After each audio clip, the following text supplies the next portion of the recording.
Good morning, everyone.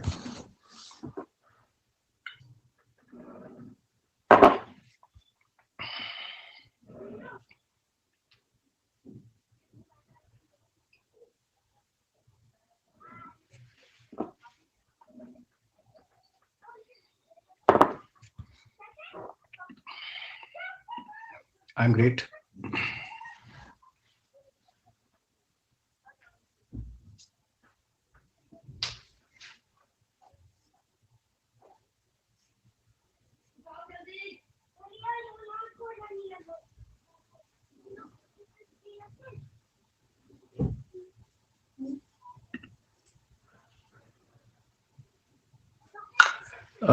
Hemant, आप 26 में दे रहे हो तो भी आपको क्लासेस तो अभी करनी है ना। क्लासेस में कंसेप्ट पार्ट थोड़ी ना बदलेंगे।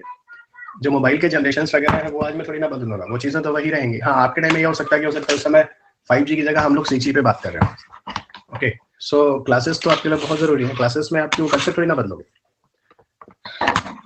राइट, स्टैटिक वगैरह देखते हैं। ठीक है, सबसे बड़ी प्रॉब्लम तो यूपीएससी में स्टैटिक का ही है, क्योंकि जब तक आप लोगों को स्टैटिक समझ में नहीं आता तो कोई करंट अफेयर समझ में नहीं आता। ओके, तो यू जस्ट गो अहेड, वो तो आपको चाहिए ही चाहिए। Okay, so I think you people are comfortable, or now we can start today. Good morning, everyone. हाँ, now it's a good afternoon, everyone. अभी है good afternoon में टाइम है थोड़ा।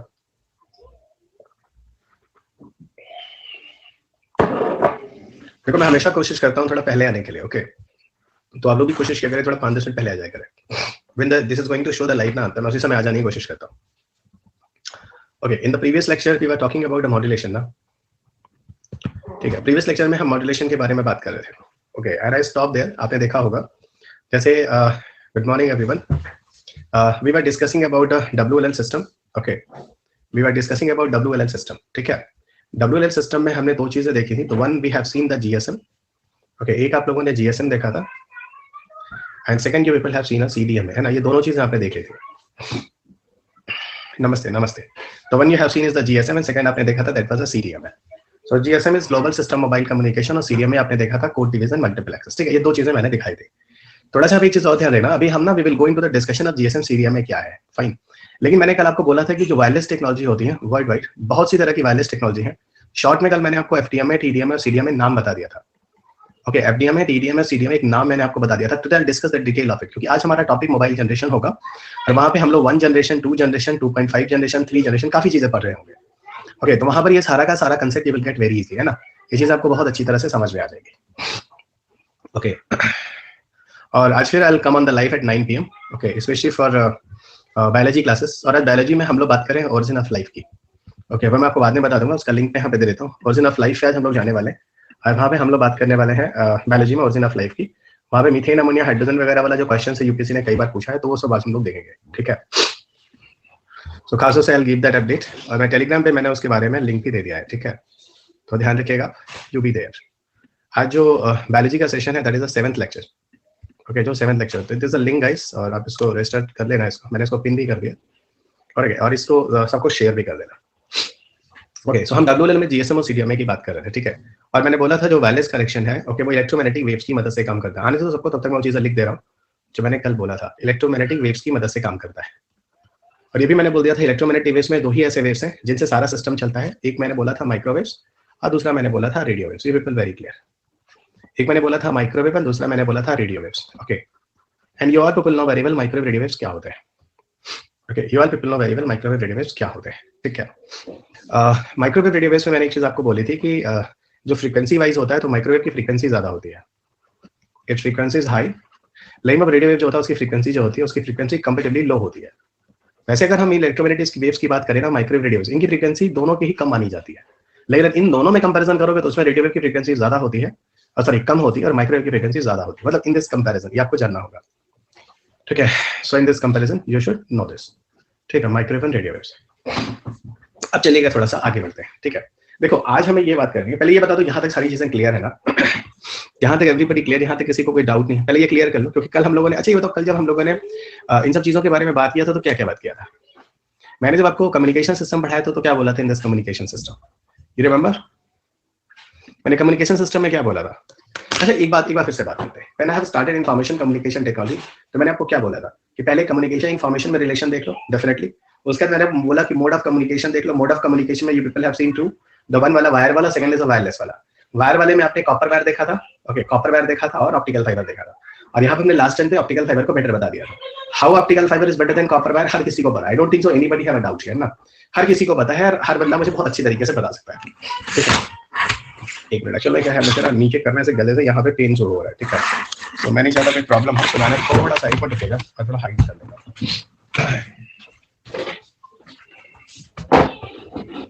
यस, तो कंप्यूटर को मैं रख देता हूँ थोड़ी हाइट पे, तो फाइनली अब मेरा जो लेवल होगा वो सेम होगा। ओके, सो चलिए, so you people are comfortable,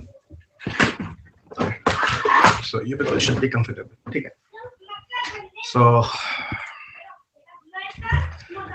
laptop 2-3 books रख लीजिए, लैपटॉप नहीं ठीक है, आई हैव अ स्टूल, है ना, स्टूल नहीं पढ़ने वाला जो होता है स्टूल। अब थोड़ा आगे बढ़ते हैं, ठीक है, क्योंकि मुझे ऐसा लगा कि मतलब ऐसे नीचे बैठाने से काफी, है ना, प्रॉब्लम हो रही, तो better now I will have a concentrator, मेरा सर ऊपर होगा, ठीक है। Thank you so much, okay. आप मुझे उस जगह आप सोच रहे हैं जो मेरा अपना स्पेशल प्लेस है, जहाँ से मैं मतलब पढ़ता हूँ, ये मेरा कमरा है जहाँ पे मैं पढ़ता हूँ, is my study room, okay. यहीं पर मेरी पूरी जिंदगी बीत जाती है। अगर मैं अपने घर पे हूँ तो मैं इसी कमरे में से सुबह से रात तक रहता हूँ, ओके, और नहीं तो मैं I will be outside for the classes. यहाँ पे सब कुछ है इन दिस रूम, ओके। तो दिखाऊंगा किसी दिन, है ना, when the syllabus over is room देखिएगा। रूम में ऐसा कुछ नहीं है बच्चों, मतलब क्या है मेरे कमरे में आपको क्या मिलेगा, पढ़ाई, कॉपी किताब, well the books and books, सिर्फ बुक्स है ना, यहाँ पर कुछ नहीं है। इन दिस क्लास में बुक्स, ओके। क्या देख रहा है आपको क्या है मेरे को दिखाई दे रहा है मेरे को कितना ज्यादा। ये टीवी है, डिजिटल बोर्ड है ना, जिसपे मैं लाइव आऊंगा आप लोगों के साथ पढ़ाने के लिए। ये स्टडी है थोड़ा सा, ये पूरी किताबें हैं जो रैक में भरी हुई हैं, और ये मेरा छोटा सा कैमरा है जो टीवी है, जैसे आप सामने मुझे मतलब लाइव पे देखते। चलिए, हो गया तो फाइन।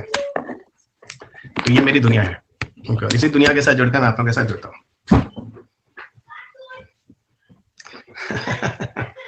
चलिए, ओके फाइन। अच्छा हाँ, हम कल बात कर रहे थे, चलिए, मेरी मेहनत को सलूट तब होगा जब आपका सिलेक्शन होगा, ठीक है। तो आप लोग मेरी मेहनत को सलूट मैं उस दिन करूंगा, to have a library of my books. Good, बहुत बढ़िया। अच्छा सुनो, हम माइक्रोवेव रेडियो वेव्स की बात कर रहे थे, और मैंने बोला देखो हम लोग जो वायरलेस कम्युनिकेशन सिस्टम में है वो इलेक्ट्रोमैग्नेटिक वेव्स का यूज करते हैं।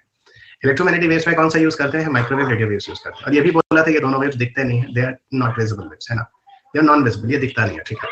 अच्छा, पहले तो बताऊं, पता है वेव्स की कुछ प्रॉपर्टीज होती है, ठीक है, वेव्स की कुछ प्रॉपर्टीज होती है जिसकी वजह से वेव्स अलग अलग होते हैं। स्कूल टाइम में आपने देखा होगा वेव्स की प्रॉपर्टीज में, you people have scene frequencies, आपने इसकी प्रॉपर्टी देखी होगी वेवलेंथ, शायद याद आ रहा होगा वेवलेंथ, और एक आपने प्रॉपर्टी देखी होगी amplitudes, and another property is called as amplitudes. तो वेव की कौन सी प्रॉपर्टीज है, जो तरंगें होती हैं, उनकी आवृत्तियां होती हैं, उनके तरंगदैर्घ्य होते हैं, उनके आयाम होते हैं, फ्रीक्वेंसी, वेवलेंथ एंड एम्पलीट्यूड्स होते हैं।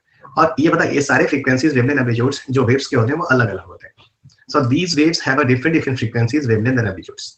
इन तरंगों की जो आवृत्तियां, तरंगदैर्घ्य और जो आयाम होते हैं वो अलग अलग होते हैं, ठीक है, अलग अलग होते हैं। थोड़ा सा यहाँ पे ध्यान देने लायक है, क्या ध्यान देने लायक है जरा समझना। एक्चुअल में होता क्या है, ओके सुनिएगा। फ्रीक्वेंसी हम कहते किसे हैं पहले समझना जरूरी, क्योंकि देखो माइक्रोवेव रेडियो अभी लिखा, इसकी फ्रीक्वेंसी ज्यादा, इसकी फ्रीक्वेंसी लो होती है। तो पहले मैं आपको बता दूं ये फ्रीक्वेंसी वेव एम्पलीट्यूड्स होते क्या है। ये सारी चीजें हम लोगों ने 8th 9th स्टैंडर्ड में साइंस की बुक में पढ़ी है। फ्रीक्वेंसी जनरली आप लोग कहते हैं number of oscillation in 1 second. अब में से कितने स्टूडेंट्स ऐसे होंगे जिन्होंने फ्रीक्वेंसी को रटी होगी, तो जब आप फ्रीक्वेंसी को रटते हैं तो कैसे कहते हैं, नंबर ऑफ ऑसिलेशन इन पर सेकंड। एक सेकंड में जो वेव कितने ऑसिलेशन कर जाता है ना, उससे आपने फ्रीक्वेंसी कही होगी। मैं उसको दूसरे तरीके से डिफाइन करता हूं, what is the frequency. Frequency को अच्छा हो तो एक लाइन में लिख लो, maximum tendency to do work in a certain period of time. आप लिख लीजिएगा, maximum tendency to do work in a certain period of time. Okay, maximum tendency to do work in a certain period of time, यानी किसी particular time के अंदर कितना maximum efficiency आपने काम करने की है, वो आपकी फ्रीक्वेंसी है। किसी के भी रेफरेंस में ले लो, जैसे कोई वेव्स के रेफरेंस में ले लो, किसी सेकंड में कितना वेव्स अपने तरंगे लेकर आगे बढ़ जाता है, ठीक है। सो सीधा कहने का मतलब है ना, अच्छा सारिका का कहना सर हिंदी में बोल दो, है ना, किसी निश्चित समय के अंदर, है ना, किसी तरंग की उच्चतर कार्य करने की क्षमता, किसी निश्चित समय में किसी तरंग की उच्चतर काम करने की क्षमता, उसकी आवृत्ति कहलाती है। उच्चतर मतलब मैक्सिमम कितना काम कर सकता है, किसी निश्चित समय में किसी तरंग की उच्चतर कार्य करने की क्षमता, उसकी आवृत्ति कहलाती है। यानी व्हाट इज द फ्रीक्वेंसी, है ना, maximum tendency to do work in a certain period of time, ठीक है। सुनिएगा, जो आप रटते हैं ऑसिलेशन 1 सेकंड वगैरह सब फैक्ट है, ठीक है, मेरे से आप कंसेप्ट सुनिएगा। और पता है आपकी जो फ्रीक्वेंसी है, जैसे मेरे से पूछे कि सर आपकी मैक्सिमम फ्रीक्वेंसी कितनी है, टीचिंग की फ्रीक्वेंसी कितनी है, तो ऑलरेडी मुझसे पूछ रहे हैं कि मैक्सिमम कितने घंटे पढ़ा सकता हूँ। तो फिलहाल अभी जो आज की क्लास में बताऊँ तो आज 12 घंटे की क्लास है। तो सर इसका 12 घंटे मैक्सिमम आवर्स पढ़ा सकते हैं, आपकी मैक्सिमम टेंडेंसी एकदम सही है। मैक्सिमम टेंडेंसी 3 3 6 6 2 8 9 10 11 11 घंटे की क्लास है, ठीक है 11 घंटे की क्लास है। तो आज मैं कह रहा हूँ कि मेरी मैक्सिमम टेंडेंसी जो कार्य करने की होगी वो 11 होगी, 11 घंटे के 24 घंटे। 24 घंटे मैक्सिमम कितने घंटे काम कर सकता हूँ, तो 11 घंटे। सिमिलरली जैसे आपकी स्टडी फ्रीक्वेंसी कितनी, तो कोई बोलेगा सर आधा घंटे है, कोई ये बोलेगा 1 घंटे, तो आपकी मैक्सिमम आवर ड्यूरेशन होगी, जो मैक्सिमम ड्यूरेशन स्टडी आप कर सकते हैं, ठीक है चलिए। और आपकी यही फ्रीक्वेंसी आपकी एनर्जी भी बताती है। तो frequency directly proportional to energy या पोटेंशियल होता है। फ्रीक्वेंसी डायरेक्टली प्रोपोर्शनल टू आपके एनर्जी या पोटेंशियल होता है। एक फार्मूला आपने सुना होगा, E = h म्यू। h जहां पे प्लैंक कांस्टेंट है, E = एनर्जी या पोटेंशियल, और म्यू यहाँ पर क्या है, म्यू यहाँ पे फ्रीक्वेंसी है। स्कूल टाइम में ऐसा कुछ पढ़ा होगा, E = h म्यू। तो अभी तो वही बात मैं कह रहा हूँ। तो मैं भी बोल रहा हूँ कि वेव्स जो होते हैं उनकी फ्रीक्वेंसी होती है। फ्रीक्वेंसी क्या होती है, maximum tendency to do work in a certain period of time, जिसको ऑसिलेशन कहते हैं। और फ्रीक्वेंसी एनर्जी या पावर के डायरेक्टली प्रोपोर्शनल होता है, ठीक है। वेवलेंथ क्या होता है, वेवलेंथ आप लोग जानते होंगे, स्कूल टाइम में हम लोग पढ़ते थे, किसी एक ऑसिलेशन में जो वेव जितनी दूरी चला जाता है उसको हम दूसरे वे में कहते हैं, बहुत ही सिंपल तरीके से, डिस्टेंस ट्रेवल बाय वेव्स। किसी तरंग द्वारा तय की गई दूरी है ना, distance travel by waves.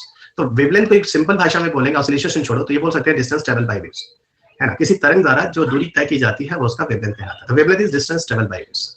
So wavelength is a distance travel by waves, ठीक है। एम्पलीट्यूड क्या होता है, एम्पलीट्यूड इसको आप आयाम कहते हैं, एम्पलीट्यूड ऑफ आयाम कहते हैं। एक्चुअल में अगर बहुत ही सामान्य भाषा में करें तो आयाम क्या होता है, थिकनेस ऑफ वेव्स को बोलते हैं। इसी तरंग की मोटाई आयाम कहलाती है, थिकनेस ऑफ वेव्स। तो amplitude is the thickness of waves, ठीक है। अब जरा समझिएगा, एक्चुअल में कोई भी तरंग, कोई भी वेव, जैसे माइक्रोवेव है, रेडियो वेव है, अल्ट्रावायलेट है, कुछ भी है, ये सब अलग अलग क्यों होते हैं, ये सब अलग अलग होते हैं अपनी प्रॉपर्टी के बेस पर। उनकी फ्रीक्वेंसी अलग होती है, उनका वेवलेंथ अलग होता है, उनका एम्पलीट्यूड अलग होता है। आपको पता है बार बार चीजें क्यों बोल रहा हूँ, 5 मिनट दे दीजिए आपको समझ में आ जाएगा। क्योंकि जो अगला टॉपिक आप डिस्कशन में करने जा रहे हो ना, उसमें कहीं ना कहीं फ्रीक्वेंसी, वेवलेंथ और एम्पलीट्यूड का रोल है। और इसीलिए before going to start the next topic, जिसको मॉड्यूलेशन कहते हैं, मुझे ये जरूरी है कि आपके साथ 2 मिनट फ्रीक्वेंसी, वेवलेंथ और एम्पलीट्यूड पे बात किया जाए। और ये वही टॉपिक है जो हम लोग स्कूल टाइम में पढ़ते थे, लेकिन हाँ, काफी बच्चों ने उस समय समझा नहीं, पढ़ाई को सीरियसली नहीं लिया था, वो एज ही वैसा होता है। और आज भी देखो ये चीज पीछा नहीं छोड़ रही, आ जाने वाली है, तो कम से कम वहां नहीं समझा तो कम यहाँ तो समझ लो, ठीक है। तो फ्रीक्वेंसी, वेवलेंथ, एम्पलीट्यूड मैंने आपको बहुत ही बेसिक तरीके से समझा दिया। इसमें थोड़ा सा अगर हम लोग आगे बढ़े, फ्रीक्वेंसी, वेवलेंथ, एम्पलीट्यूड में, यहाँ हम बात करेंगे मॉड्यूलेशन के बारे में। Here we will talk about the modulation. यहाँ हम लोग मॉड्यूलेशन के बारे में बात करने वाले हैं। मॉड्यूलेशन को ही कीइंग भी कहा जाता है ना, समझिएगा, मॉड्यूलेशन को ही कीइंग भी कहा जाता है। और मैं आप लोगों को, है ना, 3 तरह के मॉड्यूलेशन पढ़ाने वाला हूँ, ठीक है। मैं आपको 3 तरह के मॉड्यूलेशन पढ़ाने वाला हूँ। पहला जिसको हम कहते हैं phase shift modulation. The one is called as a phase shift modulation. सुनिएगा, मैं आपको समझा रहा हूं, the one is called as a phase shift modulation. पहला जो मॉड्यूलेशन जिससे हम कहते हैं फेज शिफ्ट मॉड्यूलेशन, ठीक है। दूसरा मॉड्यूलेशन जिसको हम लोग कहते हैं, this is called frequency modulation. देखते जाइए क्या हो रहा है ना। तो second one is called as a frequency modulation. तो second one is called as a frequency modulation. और जो तीसरा है the modulation, that is called as a amplitude modulation. And third is called as a amplitude modulation. Third is called as amplitude. Modulation कितनी तरह के हो गए, 3 तरह के, समझिएगा। धीरे धीरे आपको सारा सब कुछ समझना और समझ जाइएगा। इसको शॉर्ट में you can call them PM, इसको शॉर्ट में आप कह सकते हैं एफएम, उसको शॉर्ट में you can call as AM. अरे रुको ना, समझाता हूं, अभी तक सारी चीजें समझा रही है, समझ में नहीं आएगा, रुक जाओ, ठीक है। जैसे मैंने बोला phase shift modulation, frequency modulation, amplitude modulation, ठीक है। पहले नाम तो बताने दो जिसके बारे में बताने वाला हूं। पहले ही बताऊं ही ना वो क्या है, तो फिर तो पूछो ना क्या है, रुक जाओ, I am telling you, wait. Okay, तो मैंने आपको यहाँ पे बता दिया phase shift modulation, frequency modulation और amplitude modulation. Okay, phase shift modulation, frequency modulation और एम्पलीट्यूड मॉड्यूलेशन। सो अब जरा सुनना, phase shift modulation, frequency modulation, amplitude modulation में क्या होता है मैं समझाता हूँ। मॉड्यूलेशन को हम और किस नाम से जानते हैं, कीइंग के नाम से जानते हैं, ठीक है। एक और टर्म आई यूज है जो कि बहुत जरूरी है, मैं पहले उसका नाम लिख देता हूँ, फिर इस बारे में हम लोग बात करेंगे, जिसको हम कहते हैं कैरियर वेव्स। तो एक नाम मैं लिख रहा हूँ कैरियर वेव्स का। कहाँ लिख रहा हूँ, मॉड्यूलेशन के ठीक नीचे, क्योंकि मुझे कैरियर वेव का सपोर्ट लेना है। अब समझो, जैसे मैं आप लोगों को समझाता हूँ, ये बताओ कि वायरलेस सिस्टम में कौन काम करता है। सर वायरलेस सिस्टम में इलेक्ट्रोमैग्नेटिक वेव काम करता है, ठीक है, एकदम समझिएगा। कौन कौन से इलेक्ट्रोमैग्नेटिक वेव्स वायरलेस सिस्टम में काम करते हैं, सर माइक्रोवेव, रेडियो वेव्स काम करते हैं, ये भी क्लियर हो गया। अब मेरा क्वेश्चन है कि माइक्रोवेव, रेडियो वेव्स ये वायरलेस कनेक्शन में कैसे काम करते हैं। तो जो माइक्रोवेव, रेडियो वेव्स होते हैं जो वायरलेस कनेक्शन में काम करते हैं, वो मॉड्यूलेशन के थ्रू काम करते हैं। तो how electromagnetic waves are working, they are working through the help of modulation. Question सीधा है, how electromagnetic waves are working, तो electromagnetic waves are working with help of modulation या कीइंग। तो मॉड्यूलेशन या कीइंग ऐसा प्रोसेस होता है जिसकी वजह से ये जो वायरलेस, जो माइक्रोवेव, रेडियो वेव्स है, ये काम करते हैं। अब समझ आए मॉड्यूलेशन क्या होता है। मॉड्यूलेशन टेक्निकल टर्म है, जो मॉड्यूलेशन जो टेक्निकल टर्म है उसका मतलब होता है किसी मॉड्यूलेशन प्रोसेस के थ्रू ही कोई इलेक्ट्रोमैग्नेटिक वेव्स जो माइक्रोवेव और रेडियो वेव्स होते हैं वो काम को करते हैं। या कह लीजिए, जो आप अनअकैडमी के प्लेटफॉर्म में मेरी क्लास सुन रहे हैं, अनअकैडमी आपका एक मॉड्यूलेशन सेंटर है। जैसे समझाने की कोशिश हो रहा है, अनअकैडमी आपका एक मॉड्यूलेशन सेंटर है। अब अनअकैडमी ने आपको आपके मॉड्यूलेशन करने के लिए, अभी धीरे धीरे समझना, 3 बार समझाऊंगा, तीसरी बार जाके फाइनल होगा। अनअकैडमी में मॉड्यूलेशन करने के लिए, यानी आपके वेव्स को यूपीएससी के एग्जाम्स के अनुरूप ले जाने के लिए आपको यहाँ पर कैरियर वेव्स देता है। कैरियर वेव्स का मतलब होता है आपको फैकल्टीज देता है। तो your faculties on this Unacademy platform is your carrier waves. नहीं समझ आ रही? इस अनअकैडमी प्लेटफॉर्म पर आपकी जो फैकल्टीज है वो आपके कैरियर वेव्स है। ये भी समझ आ गया? तो carrier waves are your all the tutors, all the teachers, those are taking your classes. Clear? अब ये कैरियर वेव्स जो है, ये कैरियर वेव्स जो है, ये क्या करते हैं? यही कैरियर वेव्स की मदद से आपका मॉड्यूलेशन होता है। अब पता है आपके अनअकैडमी में there are different type of teacher, those are taking your classes.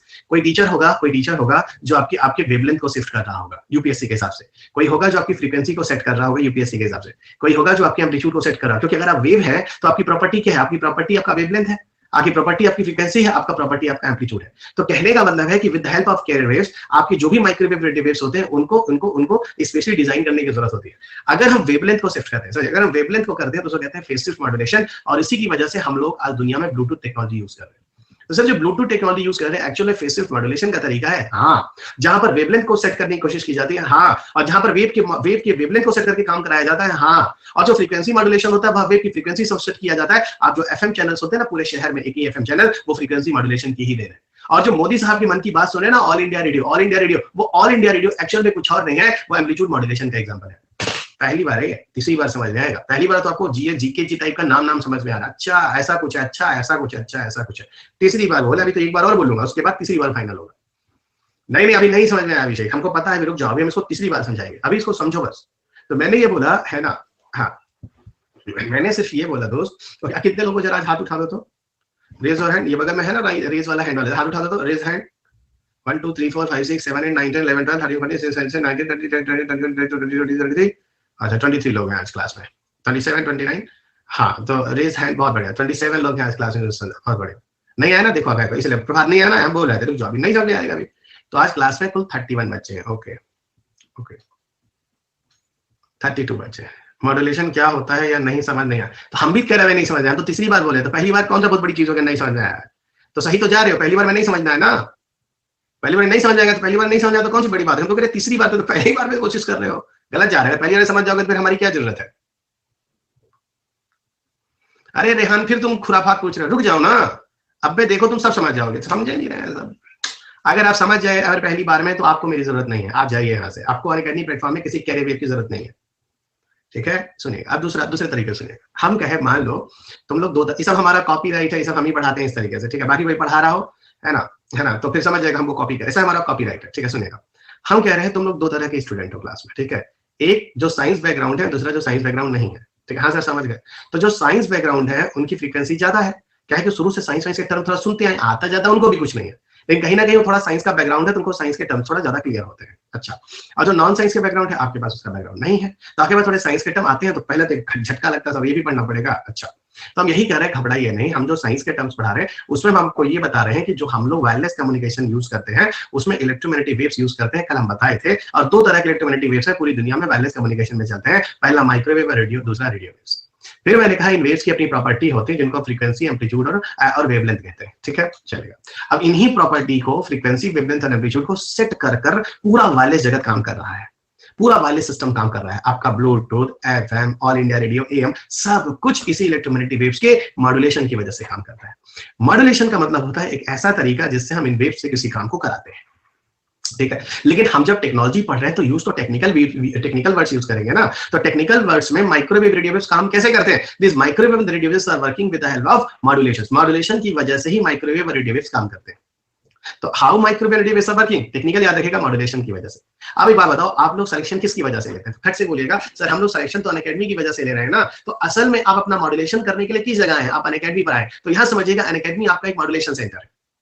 और आप जो वेव्स है आपकी कौन कौन सी प्रॉपर्टी है, फ्रीक्वेंसी, वेवलेंथ, फ्रीक्वेंसी को समझ लो साइंस, वेवलेंथ को समझ लो ज्योग्राफी, एम्पलीट्यूड को समझ लो हिस्ट्री। तो सर हम समझ गए, आप ये कहना चाह रहे हैं हम लोग अपना साइंस, हिस्ट्री और ज्योग्राफी तो कुछ पढ़ के आ रही थे, अब वो साइंस, हिस्ट्री और ज्योग्राफी यूपीएससी के हिसाब से कितना चाहिए उसके लिए आपको अनअकैडमी देता है कैरियर वेव्स।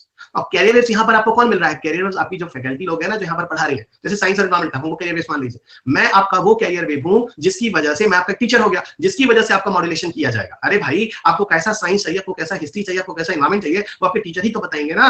तो आप जो डिफरेंट तरह के स्टूडेंट हैं, लेस फ्रीक्वेंसी वाले लोग, जो लोग नॉन साइंस हैं, हाई फ्रीक्वेंसी वाले लोग, जो लोग साइंस बैकग्राउंड है, या टेक्निकल भाषा में माइक्रोवेव रेडियो वेव समझिए, इन दोनों वेव्स को काम कहां कराना होता है? मॉड्यूलेशन के द्वारा। और मॉड्यूलेशन काम कराने के लिए आप कहां पहुंचते हैं? अनअकैडमी में। अनअकैडमी मॉड्यूलेशन कराने के लिए आपको क्या देता है? Carrier wave. कैरियर वेव यहाँ पर कौन है? आपकी फैकल्टी। अब कैरियर वेव आपको डिफरेंट डिफरेंट तरह से आपकी प्रॉपर्टी, फ्रीक्वेंसी, वेवलेंथ, एम्पलीट्यूड को सेट करेगा। अगर आपके वेवलेंथ को सेट करता है कैरियर वेव, तो वही कहलाता है फेज शिफ्ट मॉड्यूलेशन। आपकी फ्रीक्वेंसी को सेट करता है कैरियर वेव, तो वही मॉड्यूलेशन, फ्रीक्वेंसी मॉड्यूलेशन कहलाता है। आपके एम्पलीट्यूड को सेट करता है, वही एम्पलीट्यूड मॉड्यूलेशन कहलाता है। और फेज शिफ्ट मॉड्यूलेशन वेव को अगर वेवलेंथ को सेट करके करते हैं, इसी से दुनिया में ब्लूटूथ टेक्नोलॉजी काम करती है। फ्रीक्वेंसी मॉड्यूलेशन को सेट करते हैं, इसी से दुनिया में एफएम चैनल काम करता है। और अगर एम्पलीट्यूड मॉड्यूलेशन को सेट करते हैं एम्पलीट्यूड को, तो सिर्फ all India radio am channel कहते हैं। यही कहानी है, यही कहानी है, यही कहानी है। अभी 2 बार हुआ है।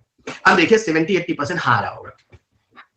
तो सर आप ये कहना चाह रहे हैं टेक्निकल भाषा में कि आप टेक्निकल भाषा को व्यवहारिक तरीके से समझाने की कोशिश कर रहे हैं कि हम लोग माइक्रोवेव रेडियो वेव हैं और हम लोग सिलेक्शन के लिए मॉड्यूलेशन सेंटर, मॉड्यूलेशन जरूरी है हमें, और मॉड्यूलेशन सिलेक्शन के लिए हम लोग ज्वाइन किए हैं अनअकैडमी। अनअकैडमी पर कैरियर वेव की जरूरत होती है। कैरियर वेव वो वेव्स होती है जिनकी मदद से मॉड्यूलेशन कराया जाता है। और वो कैरियर वेव्स कितने तरह के मॉड्यूलेशन कराते हैं? वेवलेंथ को सेट कर सकते हैं, फ्रीक्वेंसी को सेट कर सकते हैं, एम्पलीट्यूड को सेट कर सकते हैं। फ्रीक्वेंसी अगर वेवलेंथ को सेट कर सकते हैं तो उसको फेज शिफ्ट मॉड्यूलेशन कहते हैं। फ्रीक्वेंसी को सेट कर सकते हैं उसको फ्रीक्वेंसी मॉड्यूलेशन कहते हैं। और एम्पलीट्यूड को सेट कर सकते हैं तो उसको एम्पलीट्यूड मॉड्यूलेशन कहते हैं। इस तरीके से तीनों मिलाकर Bluetooth FM all India radio काम करता है। 2 बार हुआ है, लेकिन हमको पता है कि सारे बच्चे सर हमको समझ में आएगा, दोबारा रिपीट ना करो नहीं तो हम सो जाएंगे। यही बोलने वाले हो तुम लोग। अगर ये बोलने वाले भी सर दोबारा रिपीट ना कीजिए तो थम दे दो, हम समझ जाएंगे हमारे बच्चे बहुत स्ट्रांग है, उनको 3-3 बार एक चीज को बोलने की जरूरत ही नहीं है। ओके, उनको 3-3 बार एक चीज को बोलने की जरूरत ही नहीं है।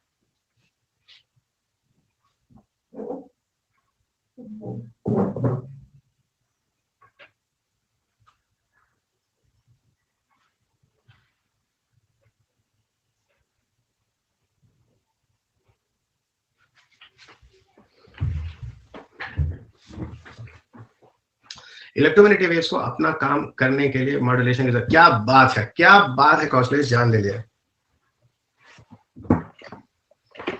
हाँ।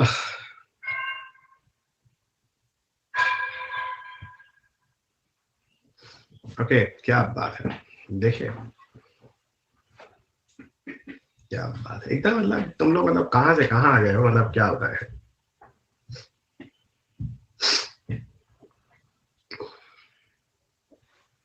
दे दो भाई, थम दे दो कि सर हो गया, हमको रिपीट करने की जरूरत नहीं है। फिर हम इसके आगे थोड़ा और बोल दें, अगला लाइन हम जो बोलना चाह रहे हैं। ठीक है, याद रखिएगा, मॉड्यूलेशन और टर्म याद रखिएगा आप। अच्छा मुझे एक बात बताइए, जो ब्लूटूथ और एफएम और एएम हम लोग यूज करते हैं, आपको पता है इसकी डिस्टेंस कितनी होती है? ब्लूटूथ की डिस्टेंस ज्यादा नहीं होती है, सिर्फ आपके घर के अंदर, कमरे के अंदर। लेकिन वहीं पर देखो एफएम की जो डिस्टेंस होती है वो ज्यादा होती है। एफएम की डिस्टेंस ज्यादा होती है। एफएम पूरे शहर में चलता है। और जो ऑल इंडिया रेडियो होता है ना, वो ऑल इंडिया रेडियो जो होता है, ठीक है, ऑल इंडिया रेडियो जो होता है, ऑल इंडिया रेडियो आपका मोदी साहब के मन की बात समझ लो पूरे इंडिया में चलता है। वो एक ही समय में जो मोदी साहब बोलते हैं वो पूरे इंडिया तक ब्रॉडकास्ट होता है। तो कहीं ना कहीं, हाँ एकदम सही अभिषेक, नेशनल लेवल पे। तो जिस तरह का जरूरत उस तरह का मॉड्यूलेशन उस तरह का काम, तो जिस तरह का जरूरत उस तरह का मॉड्यूलेशन उस तरह का काम, ये ध्यान रखिएगा, ठीक है।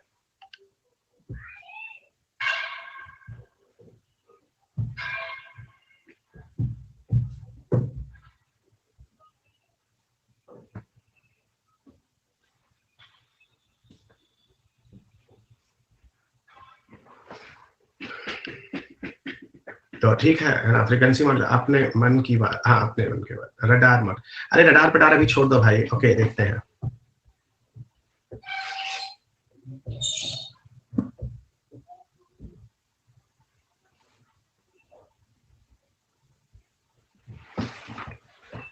ओके बच्चों, चलिए बहुत बढ़िया, सबने आंसर दिया, बहुत बढ़िया, ठीक है। अब देखो हम इसमें थोड़ा और आगे बढ़ते हैं। तो ये तो लोग उतार भी लिए हो ना, उतार लेना इसको, ये सब फैक्चुअल डेटा है, थोड़ा ध्यान रखना। कोशिश कर रहे हैं इसको कंसेप्ट बना बना के समझाने के लिए। ग्रेट, कोशिश कर रहे हैं इसको कंसेप्ट बना बना के समझाने के लिए। ओके चलो और आगे बढ़े। ग्रेट, अच्छा अब जस्ट सुनना, मॉड्यूलेशन हो गया, बहुत बढ़िया। अब देखो, अब हम लोग चलेंगे जीएसएम और सीडीएमएल। अब will go toward the GSM and CDMA. So now I will talk to you about the GSM and CDMA. Sir, when they don't need any medium, how bad weather affect these? अरे अनुभव, weather हम लोग बाद में देखेंगे, अभी आप छोड़ दो। ऑफिस में है सर, एसएस ले लिए, पता नहीं, चलिए ठीक है ना। अभी रुक जाइए, अब you come into the discussion of GSM versus CDMA. Give heading GSM versus CDMA. Okay आइए।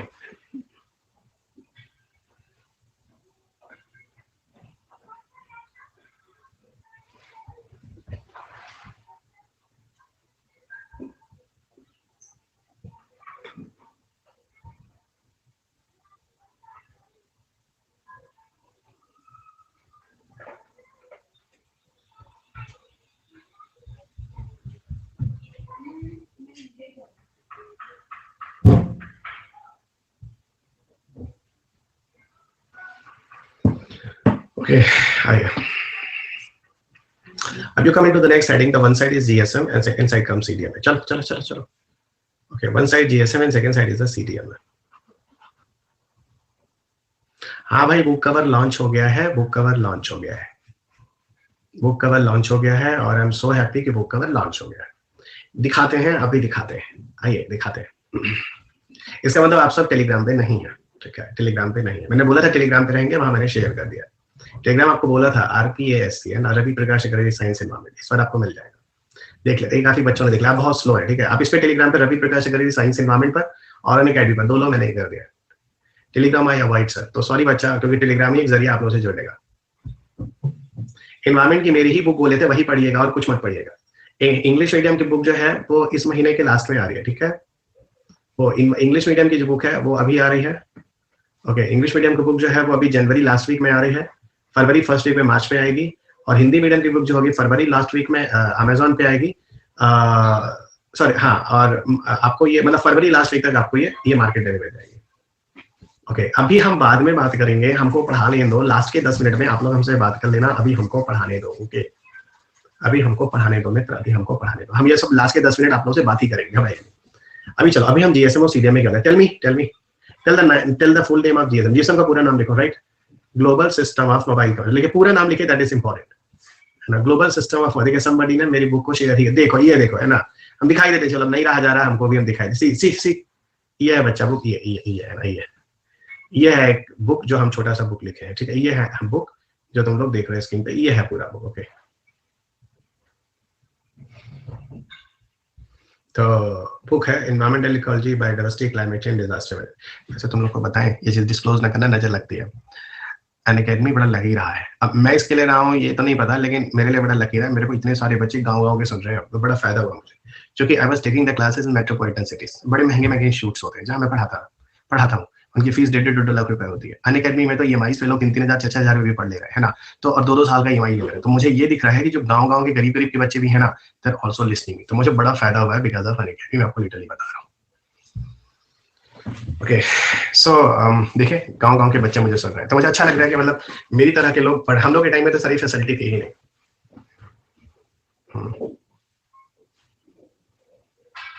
ठीक है, चलेगा। तो अब हो गया सर, इतनी फीस अफोर्ड नहीं कर सकते, थैंक यू सर, अनअकैडमी पढ़ाएंगे, इंडिया पढ़ेगा, ठीक है?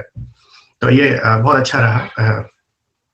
अब है ना, कवर इज वेरी ब्यूटीफुल। अब हमको चुपचाप पढ़ाएं, तो कोई बोलेगा मैं गला घोटूंगा, ठीक है? चलेगा रहा चुपचाप ना, हम डिजास्टर से नहीं पढ़ाएंगे, हम सिर्फ साइंस एनवायरमेंट पढ़ाएंगे, इसी में हम थक गए, ठीक है? चलेगा। और आज हम बायोलॉजी पढ़ा रहे हैं, आप लोगों को मैंने बता दिया, बायोलॉजी क्लास का लिंक ऊपर लिखा है, उसको रजिस्टर कर लीजिएगा, ठीक है? हाँ, उसमें जितना बढ़ जाइए उतना अच्छा है। बंद हो जाएगा किसी दिन, इसलिए बायोलॉजी बहुत स्लो हो गया। पहले बायोलॉजी रोज आ रहा था। Global system of mobile communication, 200 लोग भी नहीं हो पाए उसमें। Global system of mobile communication, this is full form of GSM। Come global system of mobile, पूरा नाम लिखेगा। Okay, second one is code division multiple access. तुम लोग बतियाते बहुत है ना, लास्ट के 10 मिनट में बतिया करो कोड डिवीजन मल्टीपल एक्सेस, और शुरू के 5 मिनट जब तक बच्चे आ जाते हैं, 1 घंटा पहले पूरा डिस्टेंस क्लास होना चाहिए ना। कोड डिवीजन मल्टीपल एक्सेस, तो ये हो गया global system of mobile communication, ये हो गया कोड डिवीजन मल्टीपल एक्सेस, ठीक है? अब सुनो, पहले तो पूरा नाम लिखना बहुत जरूरी होता है, यू शुड नो दिस, है ना? तो I think everybody have written the full form of GSM and CDM। So global system of mobile communication and code division multiple access, ठीक है? Code division multiple access. अब जरा सुनिएगा होता क्या है। देखिए दोस्त, अगर मैं आपसे पूछूं कि GSM और CDM में दुनिया में सबसे पहले कौन सी टेक्नोलॉजी आती है, so which technology came first in the world? It is the GSM और CDM। तो इसका आंसर हमेशा याद रखना, CDM is the older technology, it is older technology. दुनिया में सबसे पहले CDM में आया था। ऐसा कहते हैं ड्यूरिंग सेकेंड वर्ल्ड वार इसकी न्यू पड़ी थी।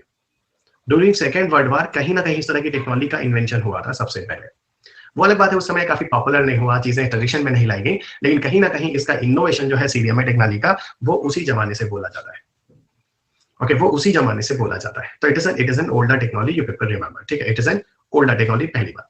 दूसरा, जीएसएम की बात करें तो कंपैरेटिवली न्यूअर है, ये दुनिया में बाद में आया, इट इज कंपैरेटिवली न्यूअर है, काफी बाद में आया, कंपैरेटिवली न्यूअर का बहुत ही नया है। ओके, 1945 की बात कीजिएगा और कंपैरेटिवली न्यूअर 80 की बात कीजिएगा तो बहुत डिफरेंस हो गया, ठीक है। आपको एक बात और बताऊं, जो सीडीएमए टेक्नोलॉजी है ना, सुनिए, जो सीडीएमए टेक्नोलॉजी है, लिसन, जो सीडीएमए टेक्नोलॉजी है, इसका इन्वेंशन जो हुआ है, where this technology was invented है ना, invented, I'm sorry, INVENTED, इस टेक्नोलॉजी का जो इन्वेंशन हुआ है, इन्वेंटेड, ये टेक्नोलॉजी जो इन्वेंट हुई एक्चुअली मैं आपको बताऊं, ये टेक्नोलॉजी यूएस की है, this is the US based technology, ये टेक्नोलॉजी यूएस में इन्वेंटेड हुई है, so this technology is invented in USA. लेकिन वहीं पर अगर आप जीएसएम का इन्वेंशन बात करोगे, इन्वेंटेड, तो इट इज इन्वेंटेड इन, है ना, it is invent, this technology is invented in European countries, ये टेक्नोलॉजी का जो इन्वेंशन हुआ है वो यूरोपियन कंट्रीज में हुआ है। तो जो यूरोपियन कंट्रीज है वहां पर जीएसएम आता है, और जो सीडी जो जो जो यूएसए कंट्रीज है वहां पर सीडीएमए टेक्नोलॉजी इवॉल्व होता है। यहाँ पर कुछ चीजें और आपको बताऊं in the case of GSM and CDMA, जरा सुनिएगा। ओके, आज दुनिया में लगभग मैं बताऊं तो जो यूएस है और साउथ कोरिया है, ये कंट्रीज वो है जो they are very dominating in the CDMA, या ओवरऑल अगर मैं बात बोलूं तो लगभग करीब 15% लोग, 15% पॉपुलेशन या 15% पीपल जो world wide they are using the mobile phone, they are accessing the CDMA technology. लेकिन जीएसएम टेक्नोलॉजी है मोस्ट ऑफ द प्लेसेस, क्योंकि ये दो कंट्री छोड़ दीजिए, इसके अलावा मोस्ट ऑफ द एरियाज में लगभग आपको बता दूं 85% जनता जो है, 85% पीपल जो है, they are using GSM technology. Approx 85% people they are using the GSM technology, और लगभग 15% people है they are using the CDMA technology। तो दुनिया में लगभग 85% लोग GSM को यूज करते हैं, दुनिया में लगभग 15% लोग जो होते हैं वो CDMA को यूज करते हैं, पूरी वर्ल्ड वाइड बात कर रहा हूँ। ये आपको शुरुआत में मैंने कुछ इन्फॉर्मेशन दी है। एक चीज मैं आपको और बता दूं कि सीडीएमए टेक्नोलॉजी होती है, इसका एग्जाम से भी लेना देना नहीं है, कुछ इंट्रोडक्शन हिस्टोरिकल बैकग्राउंड में चला गया ताकि आपको शुरू से लेके आज तक सीडीएमए जीएसएम की क्या कहानी है, यू विल अंडरस्टैंड। धीरे धीरे चलकर हम लोग इंडिया के रेफरेंस में लेंगे, धीरे धीरे चलकर हम लोग से टेक्निकल एस्पेक्ट को लेंगे। ओके, और धीरे धीरे आप सबको पता है कि इंडिया में टोटली सीडीएमए फेज आउट, लेकिन इंडिया में जो टेक्नोलॉजी यूज हुई थी वो सिर्फ जीएसएम और सीडीएमए ही थे। Okay, so in India whatever those technology we have used, it was the GSM and CDMA. Today GSM has totally replaced the CDMA, लेकिन वही सीडीएमए किसी जमाने में जीएसएम की नाक में दम कर रखा था। वो सारी कहानी शुरू से लेके चलोगे तो स्टोरी के फॉर्म में आपको सारी टेक्नोलॉजी याद हो जाएगी, and then you will never forget guys. Okay, then you people never forget. अब क्या होता है, कहानी सुनेगा, कहानी आगे बढ़ती है, यहाँ पर हम पहुंचते हैं सीडीएम में। होता है यूएस और साउथ कोरिया हो गया, ठीक है। एक्चुअली सीडीएम की जो टेक्नोलॉजी होती है इट इज कॉस्टली, इसको लगाना, इसका मैनेज करना, इसकी लाइसेंसिंग, सारी चीजें, लाइसेंसिंग वगैरह सब कुछ है ना, काफी महंगा होता है, इससे बहुत ज्यादा बात नहीं करेंगे। लेकिन वही बात, जीएसएम टेक्नोलॉजी कंपैरेटिवली जो होती है, कंपैरेटिवली चीपर होती है, तो कंपैरेटिवली चीपर होती है। आप सीडीएम से देखो तो जीएसएम कंपैरेटिवली काफी सस्ता पड़ता है, तो GSM comparatively more cheaper than CDM, ये चीज ध्यान रखिएगा, ठीक है। एप्पल ब्लैकबेरी अभी भूल जाओ, एप्पल ब्लैकबेरी ये सारे के सारे ना मिस्टर देवाशीष जो भी आप बोल रहे हो, ये सब जीएसएम के अंदर आते हैं। प्रॉब्लम बेसिक का है, आप रुक जाओ, ये सारी चीजें आप क्लियर हो जाए। मुझे पता है भाई आप लोगों की प्रॉब्लम, ठीक है। हाई फाई चीजें आती नहीं है, मैं आपको यूपीएससी के क्वेश्चन भी दिखा दूंगा, हल्का हल्का सा क्वेश्चन आता है, बेसिक चीजें। अभी को तो हल्के के क्वेश्चन आते हैं, हम ही सोचते हैं एलटी बीएलटी बहुत हाई फाई क्वेश्चन, अभी कुछ नहीं, 2 बॉडी का क्वेश्चन है। मैं तो कहता हूं उस क्वेश्चन को करने के लिए आपको मेरी जरूरत भी नहीं है, लेकिन देखिए जरूरत है, पढ़िए हमको, ठीक है, क्योंकि इसीलिए जरूरत है ना। आप देखिएगा 15% कंटेस्ट है ना, तो मैं प्रेजेंट कंटेस्ट ही कह रहा हूँ, मैं आज के रेफरेंस पे अप्रॉक्स जोड़ देता हूँ, 1-2% प्लस माइनस होगा तो चल जाएगा, ठीक है। 1-2% प्लस माइनस है तो चल जाएगा, ठीक है, तो ये ध्यान रखिएगा थोड़ा। ओके, तो 1-2% मींस नथिंग, 1-2% आप कभी कंसीडर मत कीजिए, ज्यादा अच्छा, ठीक है। 1-2% यू डोंट कंसीडर। अच्छा, और सुनिएगा यहाँ पे, तो ये कॉस्टली, ये लाइसेंसिंग हो गई, ठीक है। अच्छा, यहाँ पे थोड़ा और आगे बढ़ते हैं। अच्छा, ये हो गया जीएसएम और सीडीएमए का एक जनरल इन्फॉर्मेशन।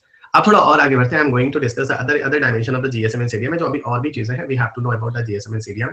तो one side is GSM and second side is CDMA. So one side is GSM and second side is CDMA. थोड़ी और बातें करते हैं, okay. So one side is GSM and second side is CDMA. सुनिए है क्या, world war के time में 100% सीडीएमए नहीं था रामनारायण, मैं बोल रहा हूँ मित्र, सिर्फ उसी समय में सीडीएमए का इन्वेंशन हुआ था, छोटे मोटे कामों के लिए, ठीक है, चलेगा। ओके, मतलब एक कह लो सीडीएमए की जो न्यू पड़ी है एक्चुअल में, जो उसका रूट है वो सेकंड वर्ल्ड वार ही है, ठीक है, ऐसा ऑफिशियली लिखा गया। जब आप बुक पढ़ोगे ना तो आपको मिल जाएगी चीजें। अब इंडिया में अगर बात करूं जीएसएम में, दुनिया में तो सबसे पहले सीडीएम है। इंडिया में पहली कौन सी चीज आई, तो इंडिया में फर्स्टली सीडीएम है ना, इन इंडिया है ना, firstly GSM introduced in India, तो भारत में सबसे पहले जो टेक्नोलॉजी इंट्रोड्यूस हुई है वो जीएसएम। तो GSM firstly GSM introduce in India during 1980s। Bharat में 1980 के दशक में जीएसएम टेक्नोलॉजी आई थी, ठीक है। जो सीडीएम में है आपको बताऊं, सीडीएम में आपको बताऊं तो सीडीएम में तकरीबन मैं एग्जैक्ट ईयर तो नहीं बता पा रहा हूं, लेकिन लगभग 2004 के आसपास सीडीएम टेक्नोलॉजी इंडिया में लॉन्च की गई थी। तो सीडीएम टेक्नोलॉजी अप्रॉक्स 2004 में प्लस माइनस 2 साल चलेगा, ठीक है। और मुझे याद है उसी समय मैं दिल्ली में भी आया था 2003 के आसपास, ठीक है। तो 3-4 के आसपास मेरे को सीडीएम बहुत सुनने में आ रहा था। 4 में तो पक्का 4 ही होगा, है ना। उस समय आया था क्योंकि मेरे ना मैं अपने लाइफ के साथ उन चीजों को जोड़ लेता हूँ जो समय घटनाएं हुई होती है, और वो चीजें मैं हमेशा आपके साथ डिस्कशन करता रहता हूँ, तो वो चीजें कहीं ना कहीं फिर रिमाइंड हो जाती है। सो अराउंड 2004 के आसपास ये टेक्नोलॉजी होती है, पूरी दुनिया में इन्वेंट होती है, सॉरी इंडिया में लाई जाती है, ठीक है। और मुझे अभी भी याद है इसको लेकर आया था इंडिया में रिलायंस वालों ने। वही रिलायंस जो है जियो लेकर आया है, और जियो क्या है, जियो जीएसएम। वही रिलायंस किसी जमाने में कर लो दुनिया मुट्ठी में, उसने स्लोगन रखा था, कर लो दुनिया मुट्ठी में, है ना। शायद आपको सब चीजें नहीं याद होंगी, हाँ तो आप लोग बहुत छोटे रहे होंगे, है ना। कुछ लोग हो सकता है नहीं पैदा तो हो गए होंगे। कर लो दुनिया मुट्ठी में, ये एक स्लोगन था, ठीक है। कर लो दुनिया मुट्ठी में एक स्लोगन था। और यहाँ पर मुझे अभी भी याद है 501 रुपए में ये फोन दिया गया था, और 501 रुपए में जो फोन दिया गया था बताऊं, फोन भी था, उसके अंदर प्री प्रोग्राम हैंडसेट था जिसके अंदर सिम भी लगा होता था। और ऐसा नहीं होता सिम को बदलिए तो नेटवर्क ऑपरेटर बदल जाता था, वहां पे आप फिक्स होते थे, किसी को ले सकते थे, ठीक है। तो मैं वही बोल रहा हूँ, कर लो दुनिया मुट्ठी में के नाम से स्लोगन करके 501 रुपए में रिलायंस वाले सीडीएमए फोन लाते हैं, और भारत में सीडीएमए फोन हर गाँव में, मतलब हर किसी के हाथ में देने की कोशिश करते हैं। और आपको पता है जब सीडीएमए फोन आता है तो उसके साथ एक इन्फॉर्मेशन क्या बताऊं, इसका बैंडविड्थ काफी ज्यादा होता है। इट हैड हाई बैंडविड्थ, इसका बैंडविड्थ बहुत ज्यादा था। जब ये आया था उस समय इसका बैंडविड्थ बहुत ज्यादा था, और बहुत ज्यादा होने की वजह से दे हैड प्रोवाइडेड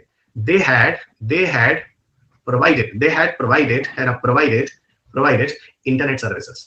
सोचो 2004 में 5 में अगर किसी के हाथ में इंटरनेट सर्विसेज आया होगा मोबाइल फोन के अंदर, तो कितनी बड़ी बात रही होगी। और वो सीडीएमए के थ्रू रिलायंस वालों ने भारत में देने की कोशिश की थी। मेरे ख्याल से आप चीजों को समझ रहे हैं। 2004-5 में जब इंटरनेट आया होगा, रिलायंस फोन ने आपको दिया 501 रुपए में, और सुनो वो फोन ही 10,000 रुपए का था, 10-12 हजार रुपए का छोटा सा फोन होता था, ब्लैक एंड व्हाइट उसकी स्क्रीन था, उसमें कुछ चीजें वीडियो डाउनलोड होते थे और कुछ पिक्चर्स एनिमेशन आते थे। अरे उस जमाने में बहुत बड़ी बात होती थी 2004 में। तो मेरा कहने का मतलब उस time, in that period of time, GSM got a good competition, एक चीज समझते रहिएगा, कहानी की तरह टेक्निकलॉजी को पढ़ा रहा हूँ। GSM got a good competition in that period of time. GSM got a good competition है ना in that period of time. अब अगर GSM got a good competition in that period of time, तो definitely जितने भी GSM user उस समय वो असल में हुए क्या थे, क्यों उसको कंपटीशन मिला, they will try to switch to other CDMA.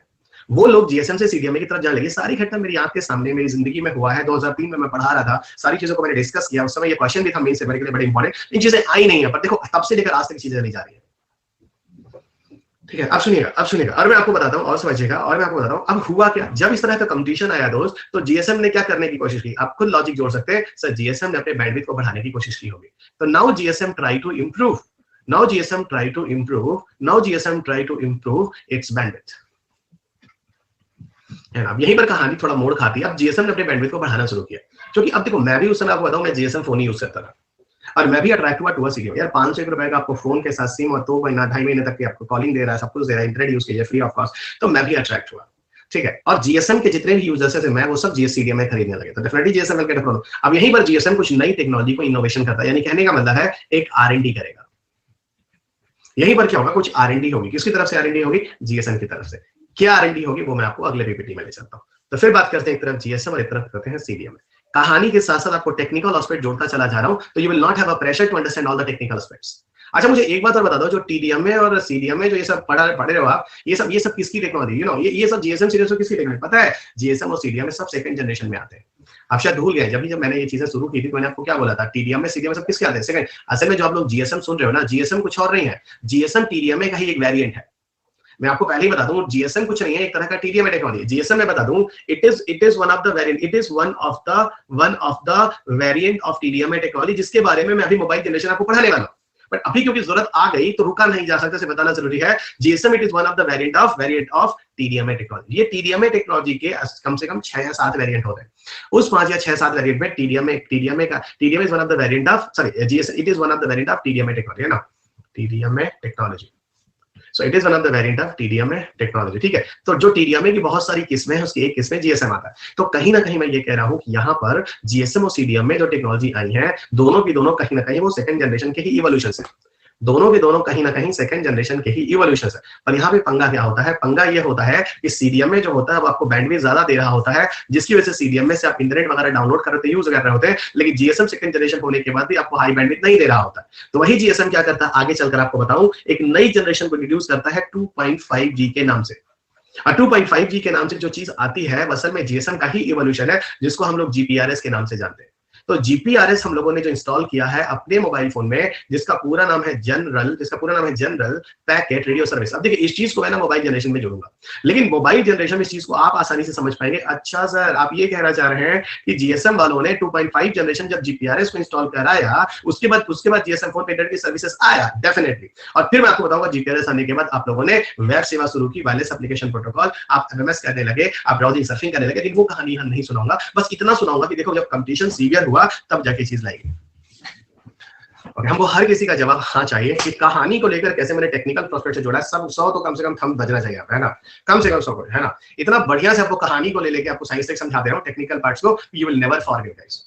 कहानियां हमेशा याद रहती हैं, ठीक है, तो कहानियां हमेशा याद रहती हैं।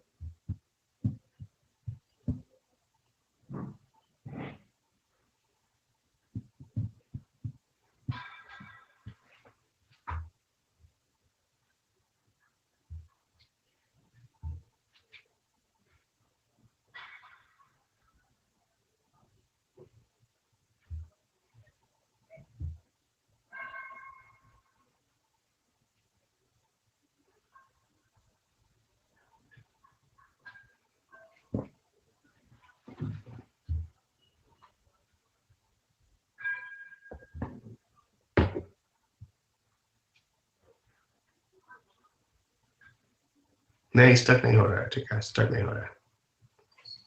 तो हमको अभी भी ना ये थोड़ा गर्दन वाला पेन अभी भी हो रहा है, समझ नहीं आ रहा है क्यों। इस बार थोड़ा ऊपर रखा है फिर भी, तब बार एक ही पोजीशन रखने से थोड़ी सी दिक्कत हो रही है क्या। चलिए देखते हैं।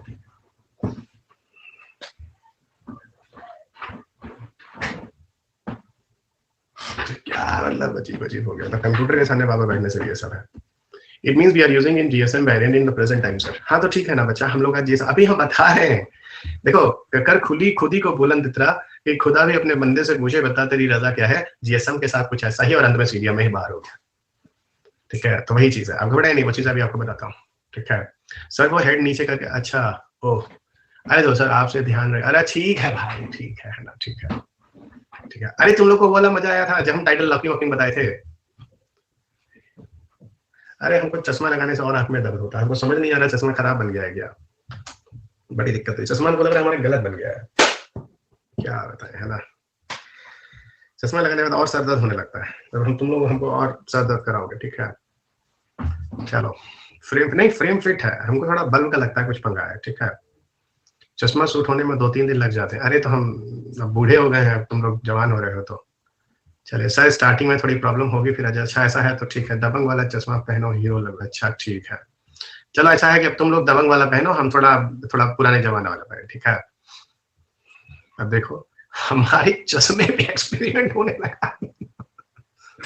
कहाँ चले गए, है ना। इधर आओ तुम लोग खुराफात, है ना, ना दिमाग पढ़ाई में लगाते। अच्छा बताओ यहाँ तक सब क्लियर है, R&D हो गया। अब तुमको ये बता दिया कि जीएसएम में क्या R&D करके क्या किया, ये भी समझ में आ गया। बहुत बढ़िया बच्चों, बहुत बढ़िया। अब थोड़ा हम आगे बढ़ते हैं, जरा समझना, ठीक है। देखो अभी जीएसएम और सीडीएम में कुछ टेक्निकल बातें भी करेंगे, ठीक है। हम अगर तुमसे ये पूछें बैंडविड्थ का मतलब क्या होता है, आपने पीछे के वीडियो से समझ लिया what is the meaning of bandwidth, ठीक है। तो बैंडविड्थ में किसी को कोई डाउट नहीं होगा, ठीक है। सो बैंडविड्थ में किसी को समझने में कोई डाउट नहीं होगा, ठीक है। सुनिएगा, जब जो जीएसएम टेक्नोलॉजी है उसमें कुछ लिमिटेशंस थे, वो आपको बताना जरूरी है। जीएसएम टेक्नोलॉजी में कुछ लिमिटेशंस थे, और ये लिमिटेशंस जो आपको बताऊं तो सीडीएम में करीब करीब नहीं थे। अब आप पूछोगे सर जीएसएम में ऐसे कौन कौन से लिमिटेशंस थे जो सीडीएम में नहीं थे, तो थोड़ा मैं उसके बारे में बता दूं, जरा सुनना। जीएसएम में जो लिमिटेशंस थे वो सीडीएम में जो नहीं थे, यहाँ पे समझना। असल में जीएसएम में इको की दिक्कत आती थी, क्रॉस कनेक्शन की दिक्कत आती थी, कॉल ड्रॉप की इश्यू आते थे। कहने का मतलब है कि जो जीएसएम में थे उसमें लिमिटेशंस ये आते थे कि आवाज का रिपीटेशन होता था, दिक्कत ये आती थी कि कॉल इधर उधर कनेक्ट हो जाता था, दिक्कत ये आती थी कि कॉल ड्रॉप हो जाता था। इस तरह की दिक्कतें थी जो ज्यादातर जीएसएम में देखी गई थी। लेकिन सीडीएम में इस तरह की दिक्कतें जो थी काफी रेयर थी। आपको लिटरली बताऊं तो सीडीएम में टेक्नोलॉजी जीएसएम टेक्नोलॉजी से लाख गुना बेटर थी परफॉर्मेंस, एक्यूरेसी और रिलायबिलिटी में। 3 वर्ड में बोल रहा हूँ, परफॉर्मेंस, एक्यूरेसी और रिलायबिलिटी में है ना, ये लाख गुना अच्छी थी। कौन? सीडीएम में, ठीक है। लेकिन हुआ क्या भाई, कर खुदी को बुलंद इतना कि खुद अपने बंदे से पूछे बता तेरी रजा क्या है। जीएसएम ने कुछ ऐसा ही किया, अपनी टेक्नोलॉजी को और ज्यादा इनोवेट किया और ज्यादा अच्छा किया। और दूसरी चीज ये थी कि जीएसएम टेक्नोलॉजी सस्ती भी थी, और सीडीएमए वाले जो कंपनियां जैसे टाटा थे, रिलायंस थे, ये कब तक अपना घाटा सहेंगे? अंत में एक दिन आया और इन्होंने पूरी तरह से अपना पूरा सीडीएमए को बंद कर दिया। और यही रिलायंस है जिसने सीडीएमए को बंद कर पूरी तरह से क्या लाया? रिलायंस जियो लाया 2016 में। ठीक है, अब इस पर भी आते हैं रिलायंस जियो पर, लेकिन वहीं पर आपको बता दूं कि जो सीडीएमए टेक्नोलॉजी थी वो ज्यादा सेफ एंड सिक्योर थी। CDMA was more safe and secure also. अब भाई अमेरिका टाइप की कंट्री की टेक्नोलॉजी है तो सेफ और सिक्योरिटी तो सबसे ज्यादा जरूरी है। क्यों सीडीएमए ज्यादा सेफ एंड सिक्योर थी? क्योंकि यहाँ पर कोडेड टेक्स्ट और कोडेड डेटा जाते थे। कोडेड डेटा और कोडेड टेक्स्ट या ये चीजें कोड के फॉर्म में चलती थी।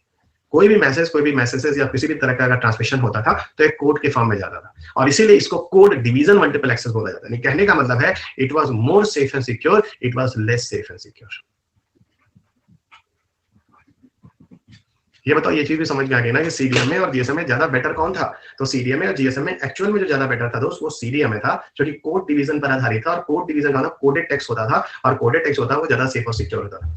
इसीलिए आपको बताऊं तो एक कंक्लूजन बताऊंगा, कभी भी जो मिलिट्री वाले होते हैं तो वो हमेशा सीडीएमओ को ही प्रेफर करते हैं, जीएसएम को कभी भी वो लोग प्रेफर नहीं करते हैं, because CDMA is more safe and secure. अब you people have a proper point regarding the CDMA. The CDMA is more safe and secure. कैसे है? You people understood. Okay, so CDMA is more safe and secure. Okay, so CDMA is more safe and secure. You people remember. Okay, अब चलिए, अब हम आगे बढ़ते हैं। तो everybody clear कि GSM आज पूरे इंडिया में है और CDMA is totally replaced. This is the conclusion. In the end of it, इसमें और कुछ है, ठीक है? बहुत अच्छा बच्चों, अब हम लोग कुछ मिसलेनियस टॉपिक पे चलते हैं, ठीक है? तो ये रहा बुक और आगे बढ़ते हैं। अब हम कुछ छोटे छोटे से टॉपिक्स पर बात करते हैं, ठीक है? कुछ फैक्चुअल डेटा हैं जो आपको देते हैं। So come on some factual data, some miscellaneous concepts, और फिर मोबाइल जनरेशन पर आते हैं। थोड़ा सैटेलाइट फोन बता दूं, काफी मिसलेनियस कांसेप्ट्स पर आते हैं। So come on some miscellaneous concept. अभी आपके पेपर में क्वेश्चन जो पूछा था 2011-12 के आसपास, आयनोस्फीयर अगर नहीं होता तो हम में से किसी के हाथ में मोबाइल फोन नहीं होता। वो सब चीज भी थोड़ा थोड़ा समझाना, वो छोटे छोटे टॉपिक्स हैं but they are very interesting, ठीक है? देखिए मिसलेनियस कांसेप्ट में है क्या है, सुनिएगा। मिसलेनियस कांसेप्ट में पहले तो हम लोग बात करेंगे, एक इशू था इंडिया में काफी पहले हुआ था, प्रॉब्लम विद चाइनीज हैंडसेट। शायद आपने सुना होगा, प्रॉब्लम विद चाइनीज हैंडसेट। तो एक इशू था जिसका नाम है problem with Chinese handset. So problem with Chinese handset क्या है? प्रॉब्लम विद चाइनीज हैंडसेट, पहले इसको समझिएगा, ठीक है? एक्चुअली ये प्रॉब्लम है 2006-07 की। उस समय दिल्ली में क्या पूरे इंडिया में चाइनीज हैंडसेट बड़े पॉपुलर हो रहे थे, और आप विश्वास नहीं करोगे 300 रुपए के 400 रुपए के चाइनीज हैंडसेट मार्केट में थे। मतलब 300 रुपए 400 रुपए में ये चाइनीज हैंडसेट मार्केट में अवेलेबल थे। और ऐसे हैंडसेट है जिसमें 4-4, 5-5 सिम कार्ड भी लगे होते थे। एक आपका अपना पर्सनल, सॉरी, एक वो तो पापा वाला, परिवार वाला, और 3-3 पर्सनल सिम कार्ड आप लोग यूज किए, ठीक है? तो वो समय था 2006-2007 के आसपास। उस समय ज्यादातर जो हैंडसेट था, उस हैंडसेट में है ना, इट डिड नॉट हैव, मैं कह रहा हूं उस समय की बात है, it did not have IMEI number. उसमें IMEI नंबर नहीं था, it did not have IMEI number, उनमें IMEI नंबर नहीं थे। What is IMEI number? International mobile equipment identity number. So international mobile equipment ID number जो था वो IMEI number उस हैंडसेट में नहीं था, और ये जो हैंडसेट में नहीं था यही IMEI नंबर उस हैंडसेट के अपना एक सिक्योरिटी नंबर था। It was a security number, it was a security number of a handset. ये एक हैंडसेट का सिक्योरिटी नंबर होता है, तो इट वाज नॉट देयर। तो यहाँ पर क्या था, हैंडसेट में सिक्योरिटी नंबर नहीं था। अब आप मुझे बताइए, अगर ऐसा हैंडसेट हो जिसमें सिक्योरिटी नंबर ना हो, उस हैंडसेट को यूज किया जाए, तो यूज क्या, उसका मिसयूज भी कर सकते हैं। आपको पता है, जब मैं आपको कॉल करता हूँ तो पहले कॉल तो नेटवर्क ऑपरेटर के पास जाता है। नेटवर्क ऑपरेटर मेरे मोबाइल का IMEI नंबर भी ट्रेस करता है कि इस नंबर के मोबाइल के IMEI से कॉल आ रही है। IMEI नंबर आपके फोन पर डिस्प्ले भी हो जाता है अगर आप *#06# को यूज करें। अगर ये पीपल यूज *#06# तो आपके मोबाइल फोन में IMEI नंबर आ जाता है। और सुनो, IMEI नंबर अगर आपके फोन में 2 सिम कार्ड है तो 2 आता है।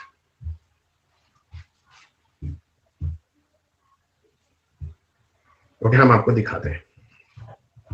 अगर आप *#06# यूज करते हैं तो आपको IMEI नंबर आ जाता है, ठीक है? अगर आपके फोन में 2 सिम कार्ड है, तो आपको 2 IMEI है, क्योंकि एक ही IMEI से एक ही सिम रजिस्टर होता है।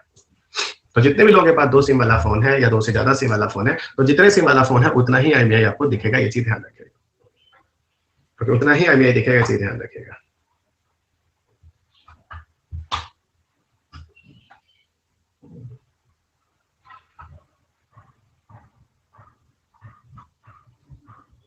ठीक है, उतना ही IMEI आप लोगों को देखेगा और सीखेगा। 10 नंबर, तो 10 नंबर कैसे आ गया यार? 10 नंबर तो 10 सिम वाला फोन है तुम्हारा, ऐसा ना करो यार, तुम लोग पढ़ने लिखने आए हो कि 10 सिम वाला फोन रखो, बर्बाद हो जाओगे। चले इधर। और तुम लोग को बार बार बोलता हूँ, आज की जनरेशन का सबसे बड़ा डिस्टर्बेंसेस क्या है? Mobile phone. कितने बच्चे पीटी नहीं निकाले हैं बिकॉज ऑफ मोबाइल फोन। ठीक है, चलिएगा। तो प्रॉब्लम ही चाहिए हेडसेट, मैंने आपको समझा दिया। अब सुनिए, यहीं पर एक चीज और आपको बता दें, तो यहां तक क्लियर है ना? मैं ये बोल रहा था, जब आप किसी को कॉल करते हैं तो नेटवर्क ऑपरेटर के, और ये इंटरनेशनल नंबर होता है, यानी अगर आप अपने फोन को इंडिया के बाहर भी यूज करते हैं फिर भी पता चल जाता है किस बंदे के नाम से जो फोन रजिस्टर्ड है जिससे कॉल हुई है। आपका 10 डिजिट का नंबर दूसरा होता है।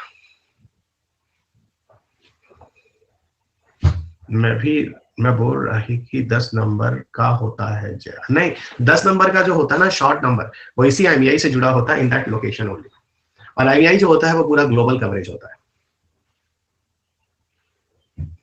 Okay sir, thank you so much. Okay, ये कुछ बच्चे बीच बीच में कहां से आ जाते हैं, sir I am watching recorded session, just come to thank you grateful. अच्छा, ठीक है, अच्छी बात है। आप लोग भी मेरा हिम्मत बढ़ा, आप सबका ना इस तरह का मैसेज थोड़ा मेरा कैटलिस्ट की तरह काम करता है, उत्प्रेरक की तरह। ठीक है, सो IMEI फिताटायर है, दिख नहीं रहा यार, फिताटायर है, हम नहीं सुना, हमको कुछ दिखाई नहीं दे रहा। ठीक है, अच्छा अभी हम कुछ दिखाई नहीं दे रहा, हम भूल गए क्या बोल रहे तुम, है ना?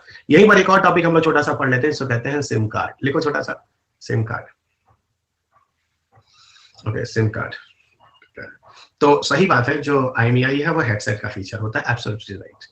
हम बाद में समझे आप लोग क्या पूछ रहे हैं। IMEI जो होता है वो आपके हैंडसेट का होता है, सिम का नहीं होता है। सिम का अभी बताने जा रहे हैं। तो एक आध एग्जाम में तो हम देखें स्टेट पीसेस में गंद मचा हुआ है, सिम का फुल फॉर्म पूछा है, सबसे बकवास और कबाड़ा वाला क्वेश्चन। ठीक है, सिम का पूरा नाम सबको पता होगा, सब्सक्राइबर आइडेंटिटी मॉड्यूल। अब देखिएगा क्वेश्चन पेपर ये सब भी आया, फर्जी क्वेश्चन जो कि कोई लेवल नहीं है। सब्सक्राइबर आइडेंटिटी मॉड्यूल, जिसको हम लोग कहते हैं सिम। तो what is SIM? SIM is the subscriber identity module. देखिएगा, सब्सक्राइबर आइडेंटिटी मॉड्यूल के बारे में 1991 में दुनिया का पहला सिम कार्ड लगता है। और जो दुनिया का पहला सिम कार्ड लगता है 1991 में, यही मैं आपको बता रहा हूँ, तो 1991 में दुनिया का पहला सिम कार्ड लगता है, और वो लगता है म्यूनिच में। म्यूनिच कहाँ है? जर्मनी में, है ना? यहां पर बनाया जाता है, जर्मनी में। तो पहला सिम कार्ड म्यूनिच जर्मनी में लगाया जाता है। और बताइए, जो जर्मनी में पहला सिम कार्ड लगता है, आपको बता दूं 1991 में, यहीं पर ध्यान रखना, यहाँ पर जो नेटवर्क ऑपरेटर होता है उसका नाम है रेडियो लिंजा। अब तो ये कंपनी खत्म हो गई, लेकिन इतिहास में तो रहेगी ना। ये पहली वो कंपनी है नेटवर्क ऑपरेटर जिसने सबसे पहले सिम कार्ड बनाया था। So the first SIM card was developed by Radiolinja Munich में। ऐसा कहते हैं 300 सिम कार्ड इस कंपनी ने पहली बार तैयार किया था। सो 300 SIM card this company has developed firstly, जिसको यूज किया गया था। और सब सही बात है, सिम वाला जो होगा ये तो यूरोप में ही बनेगा ना, ये चीजें तो यूरोप में ही आई हैं, it was invented in the Europe, तो ये चीजें वहीं पर बनेंगी। ठीक है, और सुनिए, सिम के अंदर एक सिक्योरिटी नंबर होता है, इसको समझिएगा। सिम के अंदर एक सिक्योरिटी नंबर होता है, SIM have a security number. और सिम के अंदर जो सिक्योरिटी नंबर होता है उसको IMSI नंबर कहते हैं। सिर्फ करना कुछ नहीं है, ये जो इक्विपमेंट वाला ई लिखे थे ना, ये देखो इक्विपमेंट वाला ई लिखे थे ना, इसको चेंज करके सब्सक्राइबर कर दो। कुछ मत करो, इसको सिर्फ चेंज करके सब्सक्राइबर कर दो। और इसको जब आप चेंज करके सब्सक्राइबर कर दोगे, rest of international mobile subscriber ID number, ये आपका IMSI नंबर हो जाएगा। ओके, तो थोड़ा सा ध्यान रखिएगा। असल में होता क्या है, आपको बताऊं कि जब आप किसी को कॉल करते हैं तो नेटवर्क ऑपरेटर आपका IMEI भी रिसीव करता है और आपका IMSI भी रिसीव करता है। सिर्फ आप ही का नहीं, जिससे कॉल से कॉल जाता है दोनों का रिसीव करता है। कल को कभी कोई घटना होती है, कुछ इस तरह का इंसिडेंस होता है, इसी IMEI IMSI की मदद से फिर जानकारी दी जाती है।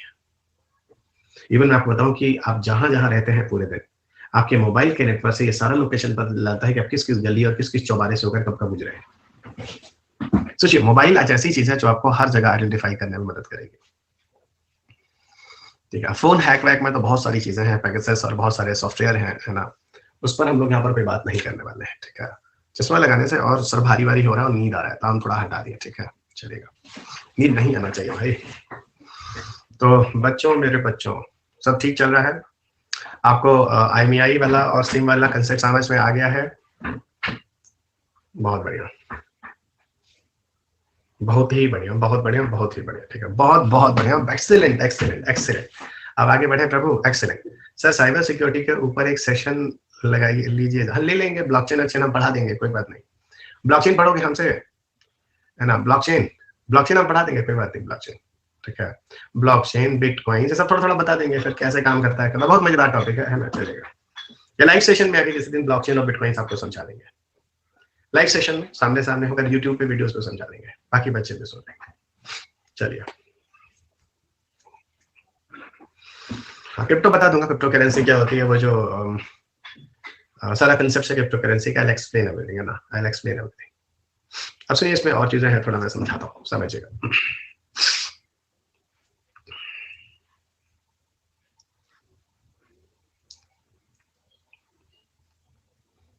करंट अफेयर्स वाले वीडियो यूट्यूब पे डाल रहे हैं आप? हाँ, आज अब मैं यूट्यूब पे आजकल लाइव सेशन ले रहा हूँ, 6 दिन मैं यूट्यूब पे लाइव सेशन ले रहा हूँ, बच्चों के साथ रहकर उनको साइंस टेक की तैयारी के बारे में काफी हेल्प कर रहा हूँ। शाम को 6 से 7 मैं बाइलिंगुअल पर रहता हूँ यूट्यूब सेशन पर, और 7 to 8 जो है वो मैं हिंदी मीडियम वाले यूट्यूब पे रहता हूँ। तो 6 to 7 इंग्लिश मीडियम बाइलिंगुअल और 7 to 8 हिंदी वाले में, और 9 to 10 मैं वही 9 to 10 9 to 11 मैं स्पेशल क्लास में रहता हूँ। ये ऊपर देखो स्पेशल क्लास का सेशन दिख रहा है, तो फिर कह रहे हो रजिस्टर कर लो, ठीक है, इसलिए नंबर बहुत कम है, और ये कोर्स जब तक चल रहा है भगवान का नाम लेके बस चल ही रहा है, ठीक है। यहाँ पे तो आप लोग प्लस पे तो काफी क्लासेस देख लेते हैं, पर वहां पे क्लासेस नहीं होती है, तो वहां पे वो क्लासेस शायद बंद होंगे, ठीक है। तो वहां पे थोड़ा पेपर डिस्कशन और वो चीजें हो रही है, उसी पे करंट अफेयर्स भी पढ़ा रहा हूँ। आगे बढ़ूं, चलिए अब यहीं पर हम लोग बात कर लेते हैं थोड़ा सा। Okay, satellite phone, but satellite phone पे जाने के पहले एक काम करो, पहले एक तरफ लिखो conventional phone, the best part is conventional phone, the one is conventional phone, और दूसरी चीज है जिसको हम लोग कहते हैं सैटेलाइट फोन। तो एक कंसेप्ट है कन्वेंशनल फोन और दूसरा कंसेप्ट है सैटेलाइट फोन। सो दो चीजें हम लोग यहाँ पढ़ने वाले हैं, the one is conventional phone and second is the satellite phone. Okay, conventional phone वही होते हैं जो हम लोग यूज करते हैं, और सैटेलाइट फोन वही होते हैं जो हम लोग यूज नहीं करते हैं, बेसिक डिफरेंस यही है, ठीक है।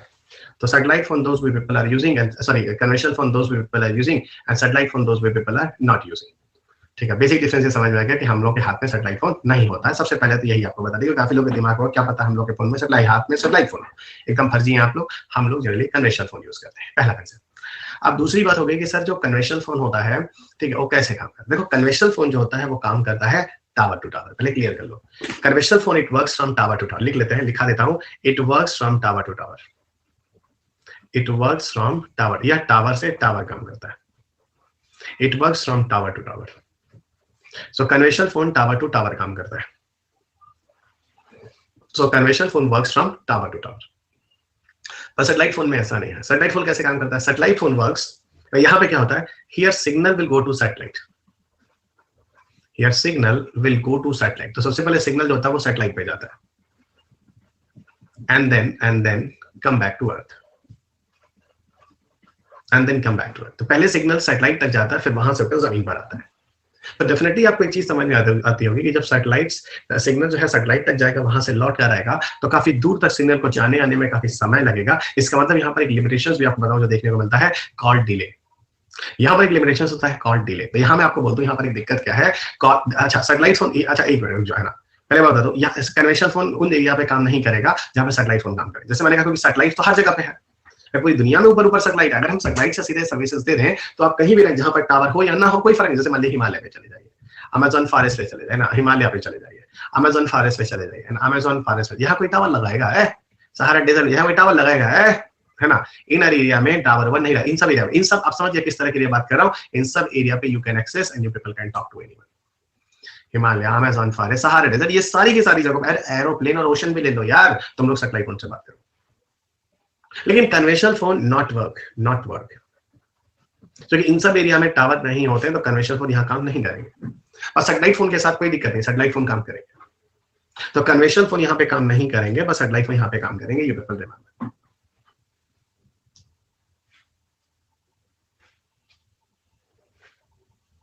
ओके, और सुनो सैटेलाइट फोन में, अब जैसे कन्वेंशनल फोन जो है वो तो समझ में आ गया। सैटेलाइट फोन में इतने सारे पॉजिटिव हैं, एक नेगेटिव है। सैटेलाइट फोन में नेगेटिव क्या है, फिर मैंने आपको बोला कि यहाँ पर मिनट्स कॉस्टली, एक तो कॉल डिले है, यहाँ पे सिग्नल जाएगा फिर लौट के, और दूसरा जो है कॉल मिनट्स आर कॉस्टली। इनके जो कॉल मिनट्स होते हैं, कॉल मिनट्स आर कॉस्टली, वो काफी महंगे हैं, इनके कॉल मिनट्स काफी महंगे हैं। एक तो कॉल डिले होता है, सिग्नल सैटेलाइट तक जाएगा, फिर वहां से आएगा, दूसरा कॉल मिनट्स आर कॉस्टली। तो ये कुछ लिमिटेशंस हैं जो सैटेलाइट फोन में, लेकिन फिर वही देखो बेनिफिट, एनी जगहों पर जहां पर नॉर्मल फोन नहीं काम कर सकता है, तैसी तैसी जगहों पर सैटेलाइट फोन काम करता है। आपको पता है कन्वेंशनल फोन के लिए एनोस्फीयर इज रिक्वायर्ड, एनोस्फीयर इज मस्ट। अगर एनोस्फीयर ना हो तो आज आप लोगों के हाथ में मोबाइल फोन ना हो।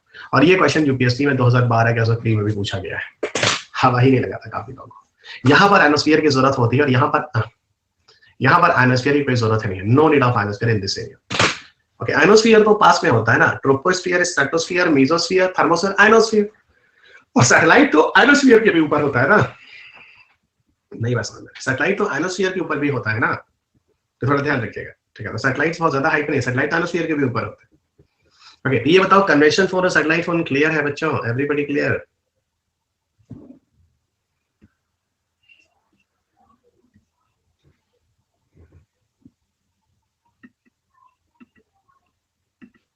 बच्चों ने इनवाइट इनवाइट दिया हुआ है क्या?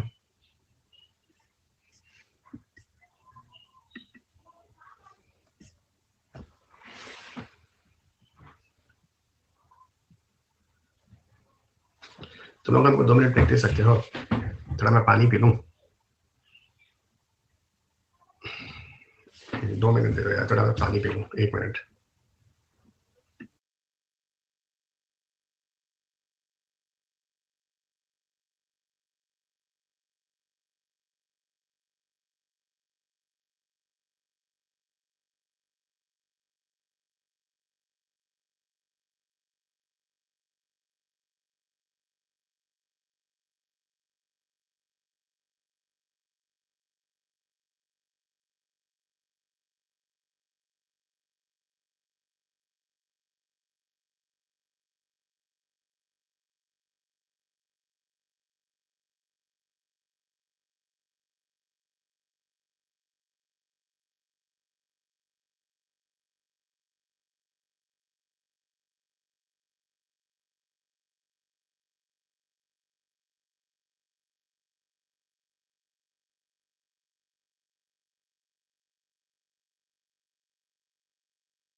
क्या हो गया भाई, सब खैरियत तो है?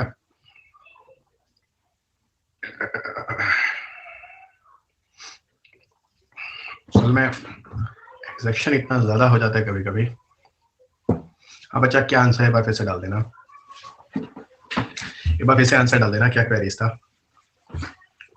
थोड़ा एक दो बिस्किट मैं खा रहा था, थोड़ा my glucose level was getting down, थोड़ा एनर्जी रहना चाहिए। लंच वंच तो आपके बाद ही करता हूँ, आपकी क्लास के बाद। तो थोड़ा सा गुड़ खा रहा था, गुड़ गुड़। अच्छा चलो, क्वेश्चन फिर से कर देना मुझे।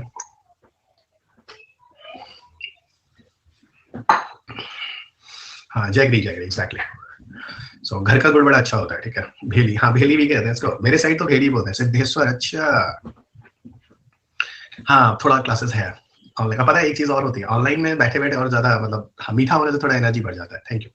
तो एटलीस्ट 30 मिनट और मेरी क्लास है, कम से कम आप मुझे और झेल सकते, तब आप झेल लेंगे ना 30 मिनट और। अच्छा हो गया, इधर आइए। तो मैं बोल रहा था, हाँ एक बंदा था जिसका कुछ क्वेश्चन था, और राम नारायण आपका शायद कोई क्वेश्चन था।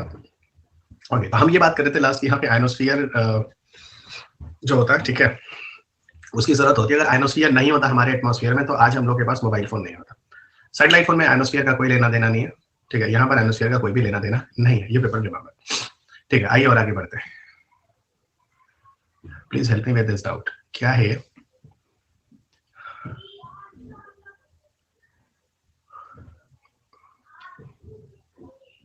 आपके क्वेश्चंस मैं आप लोगों को बाद में दूंगा, ठीक है। आपके क्वेश्चंस आप लोगों को मैं बाद में दूंगा, अभी मुझे चलने दीजिए। सो कनेक्शन फॉर सैटेलाइट फोन हो गया। अब इसमें मैं थोड़ा सा कोई चीज और बताता हूँ, ठीक है। अरे वाई आयनोस्फीयर इज रिक्वायर्ड, मैं उस बात पे आ रहा हूँ। आपका क्वेश्चन मुझे दिख रहा है, ये क्वेश्चन का डिस्कशन आगे है ना, ओके। इस क्वेश्चन का डिस्कशन आगे है। आप देखो, ये क्वेश्चन यूपीएससी में पूछा भी है 2012-13 के आसपास। आपके पास बुक तो है ही है, आप देखोगे तो आपको खुद समझ में आ जाएगा इन चीजों को बताना क्यों जरूरी है। और क्वेश्चन काफी क्वेश्चन है जो पीछे के क्वेश्चन फिर पूछे जा रहे हैं, ठीक है। ओके, सो मैं आपको दिखाता हूँ। सो नाउ कम नेक्स्ट, अब हम बात करते हैं हाउ कन्वेंशनल मतलब फोन इज वर्किंग। अब एक काम करो, मान लो ना ये एक सरफेस है, ये एक जमीन है, ठीक है, एक लैंड है, और यहाँ पर ये वो एरिया है जहाँ पर टावर्स है। समझना जरा जो मैं समझा रहा हूँ, ये वो रीजन है जहाँ पे टावर है, ये वो रीजन है जहाँ पे टावर है, ये वो रीजन है जहाँ पे टावर है। ये मैंने आपको कुछ चीजें समझा दी, है ना। ये टावर्स वाले रीजन हो गए। दूसरी तरफ मैंने कहा कि ओके,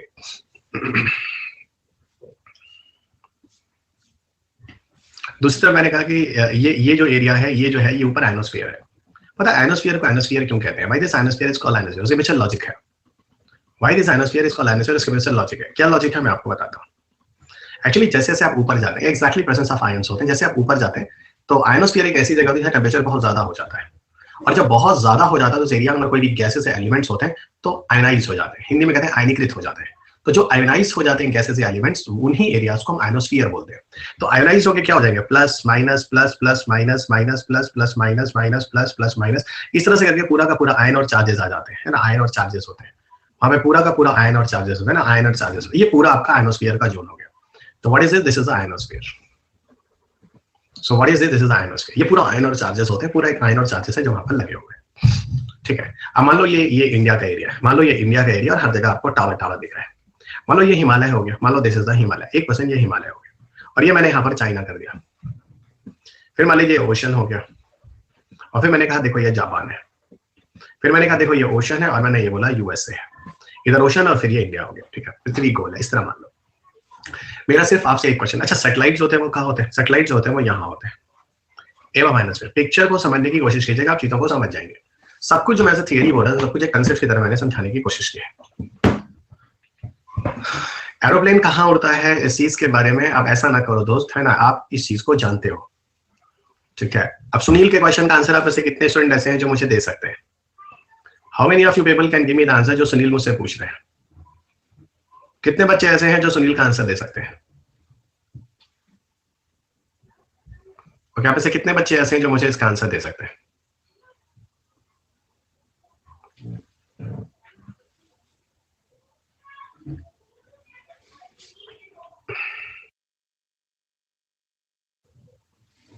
ठीक है, तो एटमॉस्फेयर स्ट्रेटोस्फेयर के ऊपर नहीं होता भाई, है ना, हर बंदा सही है, ठीक है। तो ये तो गलत ही था जो आपने क्वेश्चन पूछा था, वो मैंने काट दिया। अब देखो आप इसको थोड़ा सा और ऊपर लेते हैं, ठीक है। ये हो गया आपका क्या? ये सैटेलाइट्स हो गया।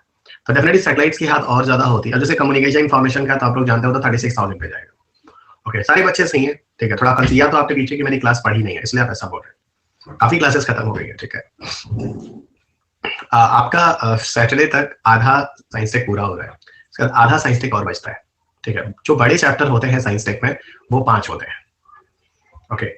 मैक्सिमम तो 4-5 ही होते हैं जो बड़े चैप्टर होते हैं, जिसमें एक तो आपका एनर्जी था खत्म हो गया, एक आपका स्पेस था जो खत्म हो गया, एक आईसीटी है जो खत्म होने वाला है, एक बायोटेक है जो थोड़ा टाइम लेगा, ठीक है। ये 4 चैप्टर है जो सबसे ज्यादा टाइम लेने वाले हैं, और बड़े बड़े 3 चैप्टर्स आपके हो चुके हैं, मतलब आईसीटी भी आपका होने वाला है, ठीक है। यही बार आपको थोड़ा सा मैं साइबर सिक्योरिटी भी पढ़ा दूंगा, थोड़ा सा little bit I will also discuss with you cyber पीकेआई वाले जो क्वेश्चंस है वो आपको करा दूंगा। You will be more comfortable. आप इंटरनेट सिक्योरिटी में भी टॉपिक्स पढ़ते हैं, साइबर सिक्योरिटी, तो जैसे ये इंफॉर्मेशन कम्युनिकेशन टेक्नोलॉजी भी होगा ना आपके साथ साथ ही मैं वो टॉपिक भी करा दूंगा। इंफॉर्मेशन कम्युनिकेशन में कुल 2 से 3 दिन और लगने वाले हैं। टुडे आई थिंक ट्यूसडे, तो थर्सडे फ्राइडे है ना, सैटरडे तक मैक्सिमम आपका साइबर सिक्योरिटी तक खत्म हो जाएगा, मतलब सैटरडे तक हमारा इंफॉर्मेशन कम्युनिकेशन टेक्नोलॉजी पूरा हो जाएगा। और नेक्स्ट क्लासेस शेड्यूल में देगा, तो उसमें हम देखते हैं हम चाहे डिफेंस करेंगे, चाहे पार्टिकल फिजिक्स करेंगे, चाहे बायोटेक करेंगे, क्योंकि अभी एआई रोबोटिक्स नैनो भी है, बिजनेस टॉपिक भी है, हेल्थ एंड डिजीज भी है, टॉपिक्स हैं अभी करने हैं अभी। हाँ, आईपीआर भी करना है, तो करीब अभी टाइम, लेकिन आगे के चैप्टर्स में इतने लंबे टाइम नहीं लगेंगे। 2 दिन के अंदर आपका एआई रोबोटिक्स नैनो तीनों खत्म हो जाएगा। आईपीआर आपको 2 घंटे का होता है, 2 घंटे में आईपीआर खत्म हो जाएगा। तो टॉपिक छोटे छोटे, biotech will take time, at least 4 दिन 5 दिन लग जाएंगे। क्लासेस इसमें ऐड होगा ये तो मुझे पता नहीं है, ठीक है। अब वो that schedule will be there, और मुझसे बात तो हुई है, देखते हैं क्या डिसीजन आता है, मैं आई विल अपडेट यू, है ना। इधर 2-3 दिन के अंदर आई विल अपडेट यू क्या आ रहा है सजेशन, नहीं तो you people ask to the management, है ना। आप फोन करके पता कर लीजिएगा साइंस टेक को कैसे कवर किया, क्योंकि अभी जो मेरे को न्यूज में आया है कि शायद आप लोगों ने नाक में दम कर रखा है, ऐसा कुछ है शायद। तो जो नाक में दम कर रखा है तो ठीक है भाई, आप लोग पावरफुल आदमी है, आप लोग कंज्यूमर है, तो शायद इन्वायरमेंट की क्लासेस साइंस टेक के तुरंत बाद शुरू होने वाली है, ठीक है। तो हाँ, वही इन्वायरमेंट के लिए काफी ज्यादा क्वेरीज है कि रवि सर की इन्वायरमेंट सुननी है, तो लेकिन मैं आपको लिटरली बताऊं तो मैं चाहता हूँ इन्वायरमेंट में आपको तब पढ़ाऊं जब इन्वायरमेंट की बुक भी आ जाए। हाँ, तो 1 महीने में इन्वायरमेंट की बुक आ भी जाएगी, जैसे ये पीपल आर वेरी कंफर्टेबल ना। हाँ, जनता प्रबल है, वो बात तो है ही है, मैं मानता हूँ। आप तो भाई माई बाप है, आप लोग कुछ भी कर सकते हैं। भाई मोदी जी क्या है, कुछ नहीं है विदाउट द जनता। ओके, मैंने 8-9 बार फोन किया, हाँ तो वही है, और मेल भी, हाँ भाई वही हम कह रहे हैं, वही हम कह रहे हैं, मतलब चलिए आप लोग का प्यार है, बना रहे, ठीक है, आइएगा। ओके, अब सुनिएगा, यहाँ पे एक चीज और बता दूं, एक चीज सुनना है यहाँ पे, ठीक है। अब कैसे कॉलिंग होती है ना, डेमोक्रेसी पावर है, ठीक है, अच्छा है, चलिए। पर तुम लोग ना, हम एक बार तुम लोग को बता देते, तुम लोग हमको प्लस पे तो अच्छा एजुकेटर बना दिए हो, लेकिन यूट्यूब पे सबसे घटिया एजुकेटर बना दिए हो, ठीक है। स्पेशल क्लासेस और यूट्यूब पे तुम लोग हमको सबसे घटिया एजुकेटर बना दिए हो, इसलिए हम तुम लोग पे गुस्सा भी नहीं कर पा रहे हैं और मतलब प्यार भी नहीं कर पा रहे, ठीक है। चलेगा, जो भी आप लोग जानिए, ठीक है। पर ये थोड़ा सा ना, थोड़ा शर्म आती है कभी कभी। चलिए, तो यहाँ पे थोड़ा सा मैं मान लो ये मैं हूँ, और ये मान लो, है ना, ये मान लो आप हैं। तो मतलब मैंने इंडिया से चाइना में अपने फ्रेंड को कॉल किया, मेरा नाम डॉक्टर रवि गरी, मेरे फ्रेंड का नाम है प्रतीक श्रीवास्तव, वहाँ पे पीएचडी कर रहा था, तो मैंने उसको कॉल किया, ठीक है। तो मैंने जब उसको कॉल किया तो पहले मुझे एक बात बताइए, क्या मेरे नॉर्मल फोन से चाइना में कॉल जाएगी? टेल मी आंसर, ये बताइए, क्या इंडिया से चाइना में कॉल जाएगी? देखिए, लोग कहना है सर नहीं जाएगी, आप गलत हैं, कॉल जाएगी। वही बात तो कह रहे हैं, मेरे मोबाइल फोन से भी कॉल जाएगी चाइना में, क्योंकि आयनोस्फीयर ऊपर है ना। होता क्या है मैं आपको बताता हूँ कैसे कॉल जाएगी, सुनो। पहले मेरे मोबाइल फोन से क्या होगा, रेडियो वेव्स निकलेगा। मेरे मोबाइल फोन से क्या निकला, रेडियो वेव्स। रेडियो वेव्स किधर जाएगा, चारों तरफ जाएगा। तो जब चारों तरफ, रेडियो वेव्स डायरेक्शन होता है, नॉन डायरेक्शन होता है, तो नॉन डायरेक्शन से किधर की तरफ जाएगा, चारों तरफ जाएगा। तो एक तरफ वो टावर की तरफ भी जाएगा, एक तरफ वो टावर की तरफ भी जाएगा, और फिर टावर से भी वेव्स निकलते हैं, ये देखिए टावर से वेव, वो भी चारों तरफ जाएंगे। तो जब वेव चारों तरफ जाएंगे भाई, वो आयनोस्फीयर में भी जाएंगे, और आयनोस्फीयर की वजह से ही वो ऊपर नहीं निकलने पाएंगे, और वो हॉरिजॉन्टल यहाँ पर रिफ्लेक्ट होके मूव करते रहेंगे। ये रेडियो वेव्स हॉरिजॉन्टल मूव करते रहेंगे, और जल्दी जो रेडियो वेव्स वगैरह हॉरिजॉन्टल जो मूव करते रहेंगे, इसी आयनोस्फीयर की मदद से वो चाइना में भी लौट कर आएंगे। और चाइना में जब लौट कर आएंगे तो मेरा कॉल आपसे कनेक्ट, हाँ थोड़ा डिले जरूर हो सकता है, उतना फास्ट नहीं होगा जैसे हम लोग नॉर्मल कर रहे हैं, पर यहाँ पे कॉल कनेक्ट हो जाएगी। तो वही मैंने बोला, आयनोस्फीयर नहीं होता तो आज मेरा मोबाइल फोन आपसे कनेक्ट नहीं होता। तो अगर आयनोस्फीयर नहीं होता तो आज मेरा मोबाइल फोन आपसे कनेक्ट नहीं होता। इस चीज को ध्यान रखिएगा, ठीक है, इस चीज को आप ध्यान रखिएगा। और सैटेलाइट फोन में क्या होता है, सैटेलाइट फोन आप सब अच्छी तरह जानते हैं, पहले सिग्नल सीधा सैटेलाइट को जाएगा, फिर जमीन पर आएगा, एवरीबॉडी क्लियर है ना। तो पहले सैटेलाइट सीधा ऊपर जाएगा, फिर जाएगा, ठीक है। हाँ, सैटेलाइट फोन में इतना है कि थोड़ा कॉल है, लेकिन एक बात बताओ, अगर मैं हिमालय की पीक पर हूँ और यहां से भी आपको कॉल करना चाहता हूं तो मैं बात कर सकता हूं, if I have a satellite phone. अब आप बोलोगे सैटेलाइट फोन के साथ है, सैटेलाइट फोन के साथ क्या होता है मैं आपको बताऊं कि सैटेलाइट फोन में कुछ एक्स्ट्रा वेव्स यूज किया जाते हैं, उसको बोलते हैं कैरियर वेव्स। उनकी मदद से सिग्नल सीधा सैटेलाइट तक चला जाता है, और जो कंपनियां होती हैं वो एक सैटेलाइट से दूसरे सैटेलाइट से जोड़ी रखती हैं, पूरी दुनिया के एरिया को कवर करती रखती हैं। तो दुनिया में किसी भी जगह आप कॉल करते हैं सैटेलाइट फोन से नीचे कॉल आ जाती है, नीचे कॉल आ जाती है। ठीक, और आपको बता दूं कुछ चीजें और बता दूं, सैटेलाइट फोन देखो इतनी दूर सिग्नल जाना आना, एनोस्फीयर, ये एनोस्फीयर को पार करके क्यों निकल जाता है, नॉर्मल वेव्स क्यों नहीं निकल पाते मोबाइल फोन वाले, क्योंकि कुछ एक्स्ट्रा कैरियर वेव का यूज किया जाता है। पीछे मैंने कैरियर वेव आपको मॉड्यूलेशन के समय बताया था। अब देखो ज्यादा वेव्स अगर सैटेलाइट फोन कैरी करेगा तो कहीं ना कहीं पावर ज्यादा यूज होगा, इसलिए सैटेलाइट फोन की बैटरी जल्दी डिस्चार्ज हो जाती है। ज्यादा वेव, ज्यादा फ्रीक्वेंसी, ज्यादा लॉसेस, तो ये भी थोड़ा लॉजिक है, इसको थोड़ा ध्यान रखिएगा, ये भी थोड़ा लॉजिक है, इसको थोड़ा ध्यान रखिएगा। ओके, अब सुनिए एक चीज और मैं आपको बताता हूं, जो सैटेलाइट फोन नेटवर्क ऑपरेटर है उनके नाम है, लिख लीजिएगा, सैटेलाइट फोन नेटवर्क ऑपरेटर, वो कंपनियां जो आपको सैटेलाइट फोन बेचती है। लेकिन याद रखिएगा आप सब सैटेलाइट फोन नहीं एक्सेस कर सकते, सैटेलाइट फोन के लिए कुछ नियम कानून है, common people can not access the satellite phone, ये पीपल रिमेंबर, ठीक है। हाँ, कुछ आर्मी वालों के लिए, इन लोगों के लिए, लेकिन आपके लिए नहीं है। कौन कौन से नेटवर्क ऑपरेटर है जो आपको सैटेलाइट फोन बेचते हैं, एक तो आपको ग्लोबल स्टार मिल जाएगा, the one is the global star, है ना, ग्लोबल स्टार। फिर आपको थूरिया मिल जाएगा, THURY है, थूरिया। अब एक मूवी आपने देखा होगा जब तक है जान, उसमें एक एक्टर होता है शाहरुख खान, उसके हाथ में मैंने देखा था इरिडियम फोन। मतलब ये देखो ना, मतलब डायरेक्टर वगैरह में कितनी ज्यादा हकीकत दिखाने की कोशिश करते हैं। उस मूवी में मैंने कहा सरप्राइजिंग था यार, इरिडियम उसके हाथ में क्यों था, जबकि इरिडियम क्या होता है, इरिडियम एक सैटेलाइट फोन सर्विस प्रोवाइडर का नाम है, तो उसके फोन पे इरिडियम लिखा होगा, ये मेन इंपॉर्टेंट है। इसके अलावा और भी हो सकती है, बट ग्लोबल स्टार थूरिया इरिडियम बहुत ही कॉमन है। अगर उस मूवी में इरिडियम दिखाया था शाहरुख खान के हाथ में, तो डेफिनेटली कहीं ना कहीं इंडिया में इरिडियम हमारे आर्मी वाले यूज जरूर कर रहे होंगे, जैसे कोस्ट गार्ड्स है, या कहीं शिप पर कोई जा रहा है, एरोप्लेन पे जा रहा है, कोई माउंटेनर है जो ऊपर पहाड़ पे चढ़ने जा रहा है ना, सियाचिन के जो आर्मी मैन है, वो जो भी सोल्जर्स है, वो बात करना है, कमांडोज वगैरह है, इस तरह की चीजें, तो दे कैन एक्सेस, है ना, वो कहीं ना कहीं इस तरह के सैटेलाइट फोन सर्विसेज को यूज कर सकते हैं। तो मेरे ख्याल से satellite phone everybody very clear. अब किसी को यहाँ सैटेलाइट फोन में कोई प्रॉब्लम नहीं है, बोल दीजिए एवरीबडी क्लियर है ना, nobody have any problem in the understanding of satellite phone. Okay, तो ध्यान रखिएगा, सैटेलाइट फोन कसाब लेकर आया था कि अगर इंडिया में वैसी जगह पर है जहां पे नेटवर्क नहीं मिल सकता है, still the person even the Kasab can talk. तो कसाब के बाद ही मैंने इस टॉपिक को पढ़ाना शुरू कर दिया था, तो आज भी पढ़ाता हूँ। और ये क्वेश्चन आपके पेपर में आयनोस्फीयर वाला क्वेश्चन तो पूछा भी जा चुका है 12-13 के सप्रेडेंस में, तो ये पढ़ाना बनता है। और ये भी पता है कि इन सारे रेडियो वेव्स ही काम करते हैं, और रेडियो वेव्स का जो फ्रीक्वेंसी होता है वो कम होता है, फ्रीक्वेंसी कम होता है, और वेवलेंथ जो होता है वो काफी ज्यादा होता है ना, और ज्यादा वेवलेंथ होने से दूरी आसानी से कैरी कर लेती है। ओके, अभी आपको पता है ना, wavelength distance travel by waves, तो वो वेवलेंथ ज्यादा होने से वेवलेंथ मोर होता है, तो डिस्टेंस ट्रेवल बाय वेव्स आसानी से। क्वेश्चन को देखिएगा, पेपर में आया हुआ, आप लोग सॉल्व कर लेंगे। Okay, already this question UPSC asked. अब हम और आगे बढ़ते हैं और अगले क्वेश्चन पर जाते हैं, generation of mobile phone. Come mobile generation, so come into the discussion of generation of mobile phone. तो फाइनली हम पहुंच चुके हैं मोबाइल जनरेशन पर। तो अगला टॉपिक है generation of mobile phone. Satellite phones are generally used for frontline workers. मैं किस रेफरेंस से बोल रहे हैं अंजलि, मुझे समझ नहीं आ रहा है, इसको जरा क्लैरिफाई करो जो आप बोल रहे हो, पावर लगा दूं। किस रेफरेंस में आप बोल रहे हो satellite phone used for frontline workers? Frontline workers से कहने का क्या तात्पर्य है, बताओ जरा। आपके यहाँ पे फ्रंटलाइन वर्कर्स से कहने का क्या मतलब है? अच्छा, व्यू डाउट क्या है ये? अच्छा, कोई क्वेश्चन है जो मुझे दिखा, क्या है क्वेश्चन? अरे ये क्वेश्चंस नहीं चाहिए अरे।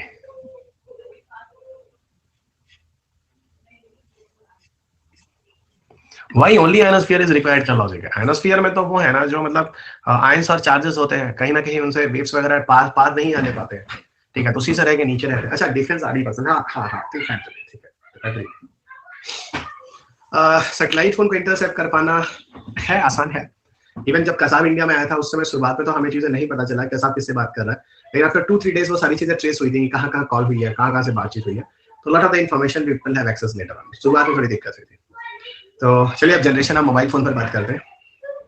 ओके, और कहानी शुरू करते हैं जीरो जनरेशन से। पर सबसे पहले जीरो जनरेशन पर जाने के पहले आप सबसे मैं एक क्वेश्चन पूछना चाहूंगा। आई थिंक सो कि somebody will give me, somebody, I know maximum people will be wrong, but somebody will be the satisfactory question. Why mobile phone is called cell phone? हम मोबाइल फोन को cell phone क्यों कहते हैं? Why mobile phone is called as cell phone? हम mobile phone को cell phone क्यों कहते हैं? This is my question. Anybody can give me the answer. It uses the battery as cell for power. Cell battery is used cellular network wave because transmission is divided into cells. Cell battery, cellular network battery, movable, divided into small units.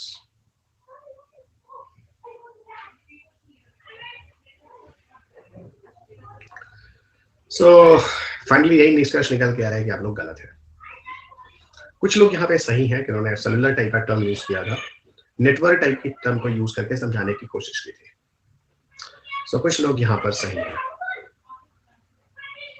So some people are right here. ठीक है.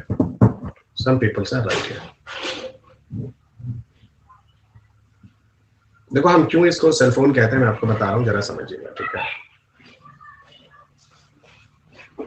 देखिए होता क्या है असल में, मैं इस समय दिल्ली में बैठा हूँ, मान लो. ठीक है, दिल्ली में बैठा हूँ. तो समझो मैं कुछ कर रहा हूँ, कुछ फिगर बना रहा हूँ. इस फिगर से आप जल्दी समझोगे मैं कहना क्या चाह रहा हूँ. ठीक है. देखो मैं क्या कर रहा हूँ.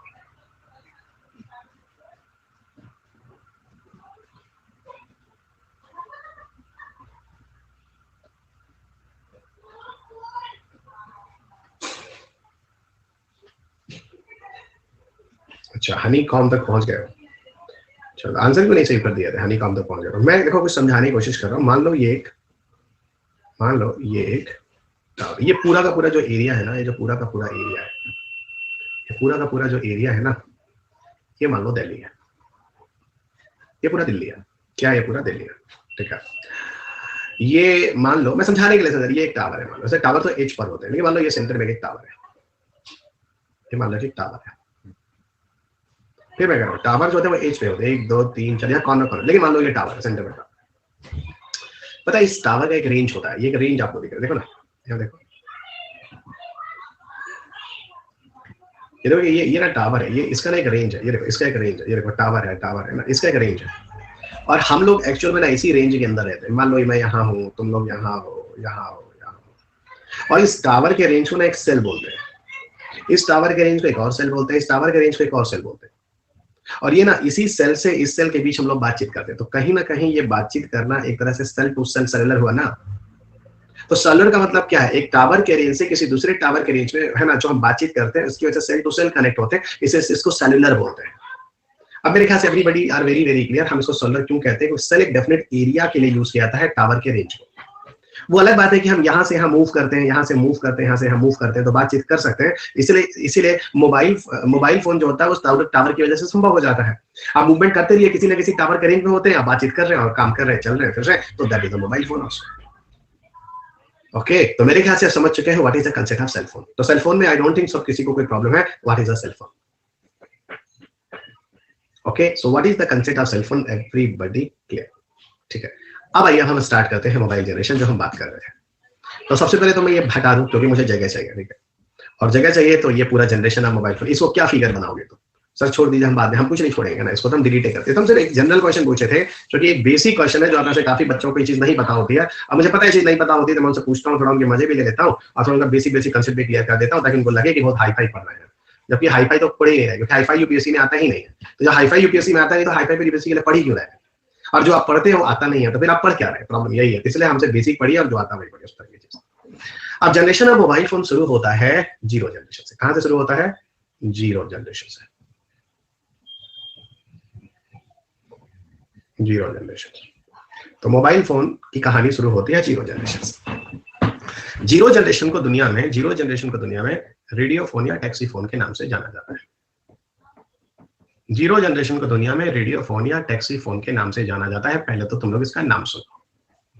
अब आज के बाद मोबाइल, टाइम कम है, थोड़ा बहुत कर लेते हैं, जो थोड़ा बहुत बाकी कल करेंगे. जीरो जनरेशन को दुनिया में जाना जाता है रेडियो फोन या टैक्सी फोन के नाम से. लास्ट के 10 मिनट में जिसको उसको बातचीत करनी है, जो क्वेश्चन है अपना यहाँ पे बोल दीजिएगा और हम लोग वाइस पे लेंगे. ठीक है. चलिए, radio phone taxi phone. Radio phone और टैक्सी फोन की शुरुआत होती है दोस्त 1971 में. जगह का नाम होता है फिनलैंड में. दुनिया में सबसे पहले ये टेक्नोलॉजी यहीं पर जीरो जनरेशन 1971 में आती है. ओके. हाँ, तो 5 लगना सारे इन द क्यू. तो बस ठीक है, हो गया. देखो सब शुरू हो गया. रुक जाओ भाई. ओहो, लेटर है ना. तो 1971 में फिनलैंड से कहानी शुरू होती है. क्या होता है फिनलैंड में, सुनिएगा. असल में जीरो जनरेशन कहते हैं किसको. देखिए एक बार फिर मैं बता दूं, मोबाइल जनरेशन की शुरुआत जीरो जनरेशन से होती है और सेल फोन की शुरुआत जो होती है वो फर्स्ट जनरेशन से होती है. क्यों फर्स्ट जनरेशन में, क्योंकि टावर फर्स्ट जनरेशन में लगते हैं. लेकिन मोबाइल जनरेशन सेल के अंदर भी तो मोबाइल था ना, इसलिए हम जरा सुनिएगा जीरो जनरेशन में है क्या. जीरो जनरेशन किसको बोलते हैं. इसमें हुआ क्या था जीरो जनरेशन, थोड़ा लिखते हुए समझाते हैं. A device was mounted in a vehicle. A device was mounted in a vehicle. समझिएगा. अ डिवाइस, आज के बाद देखिएगा ना, माउंटेड इन अ व्हीकल. आजकल वो 2G 3G और 2.5G जो घुसे रहते हैं ना, कंफ्यूज वाला है ना, जो आईटी बीआईटी पूछे तुम लोग मजे ले लेता है क्वेश्चन, यूपीएससी मजे ले ही नहीं पाएगा, तुम उसके मजे ले लोगे. ठीक है. चलिएगा. A device was mounted in the vehicle. Those headphone was close to driver seat. Those headphone was closed to driver seat. So those headphone was close to driver seat. तो यहाँ पर एक डिवाइस होती है जो लगा दिया जाता है आपकी कार बार में, और उसका क्या होता है, डिवाइस का एक रेंज होता है. उस रेंज, अच्छा, उस डिवाइस जो लगा होता है उसको एक हेडफोन से जोड़ देते हैं. किससे जोड़ देते हैं? हेडफोन से जोड़ देते हैं. ठीक है, डिवाइस को एक हेडफोन से जोड़ देते हैं. जैसे मान लो मैं एक ड्राइवर हूँ और मैं एक टैक्सी वाला हूँ, जिसको रेडियो फोन टैक्सी फोन बोले ना. मेरी गाड़ी में क्या है, एक डिवाइस लगा दिया गया. कहाँ रखा गया? मेरी सीट के नीचे डाल दो, मेरे पीछे डिग्गी में डाल दो. ठीक है, डाल दिया. और उसका हेडफोन लगे ना. असल में पहले जमाने में क्या होता था, हेडफोन ऐसे नहीं होता था, ऐसे वाला हेडफोन नहीं होता था, ऐसा है ना. पहले जमाने में माइक होता था, ऐसे प्रॉपर माइक होता. अभी भी आप यूरोप में जाओ, वहाँ की बसेस में माइक ही लगा हुआ है ना, माइक लगा हुआ है. इसे तो बाहर है ऐसा हेडफोन. ठीक है, ये तो मैं इसे रखा हूँ, ये जब इसमें लाइव पे आता हूँ तब के लिए. ठीक है, तो मैं वही बोल रहा हूँ. यहाँ पर एक डिवाइस को माउंट कर दिया गया, उसका हेडफोन जो था ड्राइवर के सामने रख दिया गया. अब ड्राइवर क्या था, उसको बोलता था, उस हेडफोन उस डिवाइस का एक पूरा रेंज होता था. उस रेंज के अंदर दूसरा गाड़ी वाला आता था, तो एक दूसरे के साथ कनेक्ट हो जाते थे. तो one person can connect to the another person in this way, आसानी से कर लेते थे. तो ये जीरो जनरेशन का पार्ट था. हाँ, we are moving and we are talking. तो मेरे ख्याल से आप समझ चुके हैं जीरो जनरेशन में क्या होता था. इस तरह की चीजें आज आप देख सकते हैं दुनिया में. 1970 में फिनलैंड में, पर इंडिया में इस तरह की चीजें नहीं थी. आप इस तरह की चीजें आप एयरपोर्ट पे जाइए ना, आपको मिल जाएगा. एयरपोर्ट पे क्या होता है कि 300 CISF वाले हैं, पर्सनल वाले CISF वाले हैं, लगे हुए हैं, एयरपोर्ट की सिक्योरिटी में लगे हैं. वहां पे क्या होता है, एयरपोर्ट में एक डिवाइस इंस्टॉल कर दिया जाएगा, उस डिवाइस का एक पर्टिकुलर रेंज होगा, पूरा एयरपोर्ट कवर हो जाएगा. जो पूरा एयरपोर्ट कवर हो जाएगा, उसमें क्या होगा, कोई भी बंदा उस एयरपोर्ट का जो CISF वाला है, सबके हाथ में वॉकी टॉकी दे दिया जाएगा. एक बंदा जो बोलेगा, जो लोग उस रेंज के अंदर होंगे, 300 के तीनों के पुलिस पर्सनल होंगे, CISF सब उस आवाज को सुन रहे होंगे. सुनो, वहां जरूरी भी है. कहाँ है जरूरी? इसलिए भी जरूरी है क्योंकि अगर वहां पर कोई कैजुअलिटी होती है, मान लो गेट नंबर 1 से एक सिंगल पुलिस पर्सनल भी कुछ बोलेगा, तो सारे के सारे 300 बंदे एक साथ सुन रहे होंगे. वहां तो कोई चीज पर्सनल नहीं करना है ना, इंफॉर्मेशन को एक साथ सबको शेयर करना है ना, तो वहां पर इस तरह की चीज जरूरी है ना. सोचो, कभी कोई मान लो टेररिस्ट गेट नंबर 1 से आ रहा है, पूरा का पूरा सिस्टम एक साथ एक्टिव हो जाएगा, एक वायरलेस इंफॉर्मेशन दे देगा, सारे 300 CISF वाले सुन लेंगे और सब एक्शन लेंगे, सारा एयरपोर्ट और ह्यूमन बीइंग सबकी लाइफ में बचा लेंगे. मतलब मैं बता रहा हूँ कि मान लो कोई प्राइम मिनिस्टर आ रहे हैं, कुछ उनकी सिक्योरिटी के लिए है, कोई बहुत बड़ा गांधी मैदान है पटना में, मान लीजिए वहां पर कुछ ऐसा है, तो वहां पर पूरा का पूरा सिक्योरिटी के लिए इस तरह की टेक्नोलॉजी आप यूज कर सकते हैं. It is very very important. So मेरे ख्याल से जीरो जनरेशन आप समझ चुके हैं, मैं जीरो जनरेशन में क्या कहना चाह रहा हूँ. ठीक है, जीरो जनरेशन के बाद हम लोग थोड़ा और आगे बढ़ते हैं और अगली जनरेशन की तरफ चलते हैं. ठीक है, अगली जनरेशन का नाम है, this is the first generation. अगली जनरेशन की तरफ जाते हैं, this is the first generation.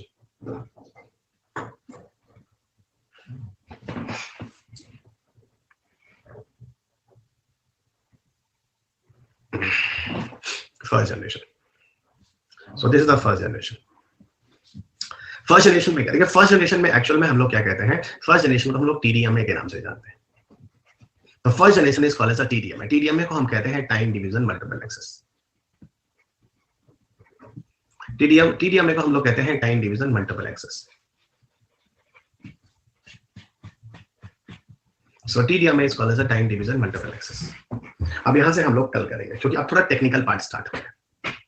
ठीक है, this is the zero generation तो बहुत ही बेसिक. अब फर्स्ट जनरेशन के बाद यहाँ पे सेकंड जनरेशन आएगा, है ना. सेकंड जनरेशन आएगा, सेकंड के बाद 2.5 आएगा, 2.5 के बाद 2.75 आएगा, उसके बाद 3G आएगा, 3.5G आएगा, 3.75 आएगा, देन 4G आएगा, देन 5G आएगा, और फिर यहाँ जाके चीजें खत्म होंगी. उसके बाद हम लोग को IoT पढ़ना है, नेट न्यूट्रलिटी पढ़ना है. ठीक है, ये सब चीजें भी आएंगी. नेट न्यूट्रलिटी क्या होता है, IoT क्या होता है, ये सब जाएंगे, है ना. अभी सब बहुत लंबा टॉपिक है दोस्तों, तो कम समझना. इससे अभी हम लोग को बहुत सारे इश्यूज पढ़ने हैं, स्पेक्ट्रम पॉलिसी पढ़नी है, 2G स्पेक्ट्रम स्कैम पढ़ना है, ब्रॉडबैंड पॉलिसी पढ़नी है, नेट ग्रिड पढ़ना है जो कि इंटरनेट सिक्योरिटी से भी जुड़ा हुआ है, नेशनल इंटेलिजेंस ग्रिड पढ़ना है, तुम्हें VRAR पढ़ना है, वर्चुअल रियलिटी ऑगमेंटेड रियलिटी पढ़नी है, डिजिटल सिग्नेचर पढ़ना है ना. बहुत सारी स्कीम्स भी पढ़ने हैं, तो काफी चीजें हैं जहां पर आप लोग को करनी है, काफी चीजें.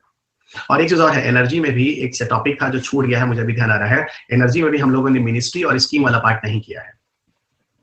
तो मिनिस्ट्री और स्कीम वाला पार्ट हो सकता है कि मैं आपको इंफॉर्मेशन कम्युनिकेशन टेक्नोलॉजी के बाद करा दूं, लेकिन कोशिश करूंगा कि सैटरडे तक ये सारा कुछ खत्म हो जाए ताकि वी पीपल विल कंफर्टेबल कि हमारे 3 बड़े बड़े चैप्टर्स हो गए. ओके, 3 बड़े बड़े चैप्टर हो गए. तो चलिए, आप में से जिनको क्वेश्चंस पूछना है ना, हाथ उठा लीजिए. और हाँ, बुक का कवर दिखाना था, तो बुक का कवर तो हम आपको दिखा ही सकते हैं. बुक का कवर पे बहुत बड़ी चीज नहीं है. ठीक है,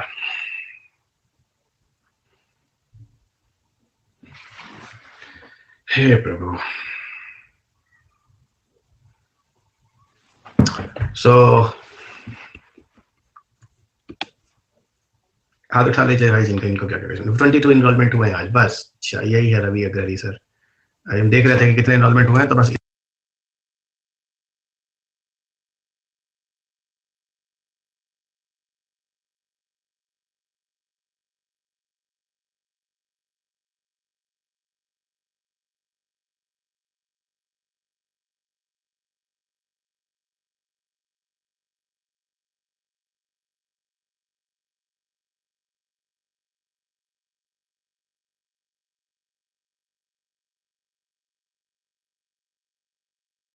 लगती है। अब चीजें लगती हैं आम बात है ना, तो समय समय की बात है, आम बात लगती है। ठीक है, तो अच्छी बात है, आम बात लगती है। क्या हो गया भाई? तो क्या हम लोग यहाँ पे शेयर कर सकते हैं क्या? तो हमारे बच्चे कहाँ हैं? यहाँ हैं।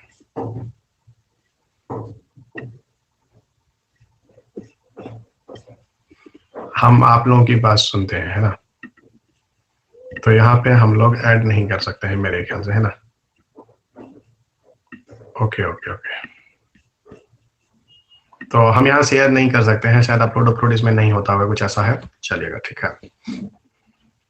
और हाँ, कुछ बच्चे हाथ उठाए हैं, उनका हम थोड़ा देख लेते हैं क्या क्वेश्चन है। और किताब का कवर ऐसे ही देख लीजिए, ऐसे ही काम चला लीजिए, ठीक है। ये है बच्चों कवर, और टेलीग्राम पे हम सेट वेट आ रहा है क्या?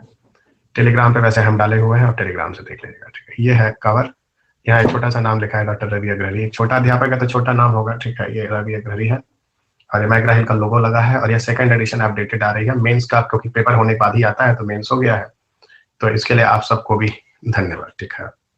अच्छा, अब हम चलते हैं थोड़ा कुछ क्वेश्चन आंसर सेशन, तो 10 मिनट में आपका है। So distance travel by a waves is wavelength, but जब इसका एनर्जी से, ठीक है है ना। अब हम जरा देखें, हाँ भाई क्या है, कौन बगन बच्चे हाथ उठाए हैं क्वेश्चन पूछने के लिए? सारी लड़कियां, लड़के नहीं है तुम लोग? अच्छा, पढ़ना लिखने से मतलब है ही नहीं तुम लोग का, क्या बताएं हम। चलो भाई, सो हीना, प्रगति, दो बच्चे हैं, हीना गई, ठीक है। प्रगति तुम्हारा क्या है बच्चा? चलो, तो मतलब तुम लोग भी गए। हेलो, एक मिनट, आवाज शायद कम है, एक hello. Minute. Hello hello hello. अच्छा, तो फिर कोई नहीं है, थोड़ा आवाज मेरी कंप्यूटर का बंद था, इसलिए आवाज नहीं आ रही थी। तो चलिए, तो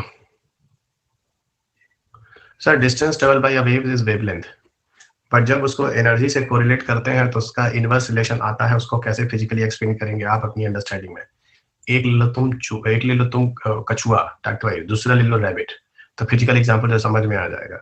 कौन फ्रीक्वेंसी एनर्जी ज्यादा है? रैबिट का। तो दूरी कौन ज्यादा जाता है? रैबिट थक जाता है, रुक जाता है, दूरी कछुआ कर जाता है। एक फिजिकल एग्जांपल, अनुभव जिससे बढ़िया एग्जांपल नहीं हो सकता है, ठीक है। चलिएगा, ठीक है। तो किसी को क्वेश्चन नहीं पूछना है, आप लोगों का हाथ वाथ जो उठाने था क्वेश्चन सबने खत्म कर दिया। ठीक है अनुभव, गजब डिफरेंस, गजब हो गया। चलिए, गजब हो गया तो अच्छी बात है। गजब में आपको मैंने गजब का आंसर दे दिया। एक कछुआ हो गया, दूसरा तुम्हारा खरगोश हो गया। सर मेरे पास इन्वायरमेंट की शंकर या फिफ्थ एडिशन है, sell I buy your book. देखो बच्चा, साइंस एंड टेक की किताब पढ़ के आपको समझ में आ गया होगा, ठीक है। हम ये नहीं कहेंगे आप मेरी बुक बाई कर लीजिए, जरूर कहेंगे आप मेरी बुक पढ़ लीजिए, क्योंकि क्वेश्चन शंकर से कितना आता है इस बारे में किसी को कुछ बोलने की जरूरत नहीं है, ठीक है। लेकिन हम ऐसा नहीं बोल सकते क्योंकि हम अध्यापक हैं, किताब कोई भी पढ़िए, ठीक है। प्रगति, इट वाज ऑसम, बहुत बढ़िया है ना, बहुत बढ़िया। तो मतलब रैबिट वाला और टर्टोइज वाला था, जल्दी समझ में आ गया था, ठीक है। बचपन में कहानी हम लोग सुनते हैं, ठीक है। किसी अध्यापक को ये कहना शुभ नहीं लगता कि वो किताब खराब है, किताब खराब है, ठीक है। किताब सब अच्छी है, ठीक है, चलेगा। प्रगति, ऋषभ हूँ सर। हम क्या बोले, तुम लोग नाम बदले हो, दीदी का आईडी देखते हो कि बहन का क्या देखते हो, हम क्या बताएं तुम लोग को, है ना। हमको जो नाम रहेगा वही बोलेंगे, ठीक है। चलिएगा, तो हो गया बच्चों, तुम लोग का क्वेश्चन कुछ और तो है नहीं,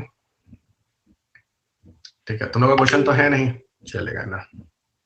तो अब तुम लोग फिर बोलो, हम 2 मिनट और है, हमारा टाइम हो जाएगा, हम टाइम पे जाएंगे भाई आजकल। अब थोड़ा 5 मिनट पहले आ जाया करो, तुम लोगों को साफ साफ बता रहे हैं, ठीक है। 5 मिनट पहले आ जाया करो, चलिए जल्दी आए। हाँ, तो 5 मिनट पहले आके 5 मिनट पहले मैं आ जाता हूँ, 5 मिनट पहले मैं शुरू भी कर देता हूँ, क्योंकि आई हैव नेक्स्ट क्लास 2 बजे होती है, तो 5 मिनट मुझे ब्रेक मिल जाता है बीच में। Sir for current affairs good or not, सब गुड है जी, मैंने कहा बोला कुछ बुरा है, ठीक है। सब सब अच्छा है, तुम कोई भी करंट अफेयर्स पढ़ो, नॉट बैड। बस ये देख लो कि you are comfortable with there or not, उसके कंटेंट्स, उसकी चीजें आपके हिसाब से अनुरूप है या नहीं, वो ज्यादा जरूरी है।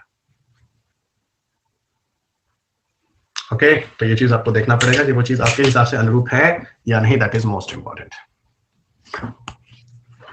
तो फिर मतलब आपके कोई क्वेश्चन या कोई क्वेरी आप लोगों नहीं है, जैसा मेरे को दिख रहा है, ठीक है। ऑप्शनल कब स्टार्ट करना चाहिए बच्चा, मैं आपको बताऊं तो जितना जल्दी कर लो उतना अच्छा है, क्योंकि प्रीलिम्स के बाद मेंस में आपको ब्रेक नहीं मिलता है। प्रीलिम्स के बाद मेंस में आपको ब्रेक नहीं मिलता है, इतना टाइम नहीं होता है कि आप मेंस की तैयारी ढंग से कर पाओ, क्योंकि टाइम बहुत कम होता है और इसीलिए आप लोग को ज्यादा टाइम नहीं लेना चाहिए, ठीक है। जितना जल्दी मेंस कर लीजिए उतना अच्छा है। सर मेंस आंसर, हाँ मेंस आंसर राइटिंग सेशन मैं यूट्यूब पे ले रहा हूँ। मेंस का जो आंसर राइटिंग सेशन है वो मैं यूट्यूब पे ले रहा हूँ। मुझे यूट्यूब पे अभी मैंने जो 10-12 क्लासेस अभी वो प्लान की है ना, उसमें एक्चुअल में मैं मेंस के आंसर राइटिंग ही करा रहा हूँ उसमें। अभी देखना चाहे तो आ जाइए, नहीं तो आप लोगों का भी मैं बाद में कराऊंगा। ओके, बाद में भी it is depend on the limits, ठीक है, वो लिमिट्स पे डिपेंड करेगा, ठीक है। तो उसमें भी टाइम लगेगा, तो बेटर ये है कि इसलिए बोला ना आप वहां से कर लीजिए, that will be beneficial for everyone. Okay okay, thank you. तो मेंस का आंसर राइटिंग मैं करा रहा हूँ, आप वहां पे देख लीजिएगा, ठीक है। टेलीग्राम पे मेरा लिंक आ रहा है, ठीक है। Thank you everyone. और आज रात को हम लोग बायोलॉजी के लिए लाइव पे आ रहे हैं 9 बजे, ठीक है, ठीक 9 PM। So thank you everyone, have a good day, bye.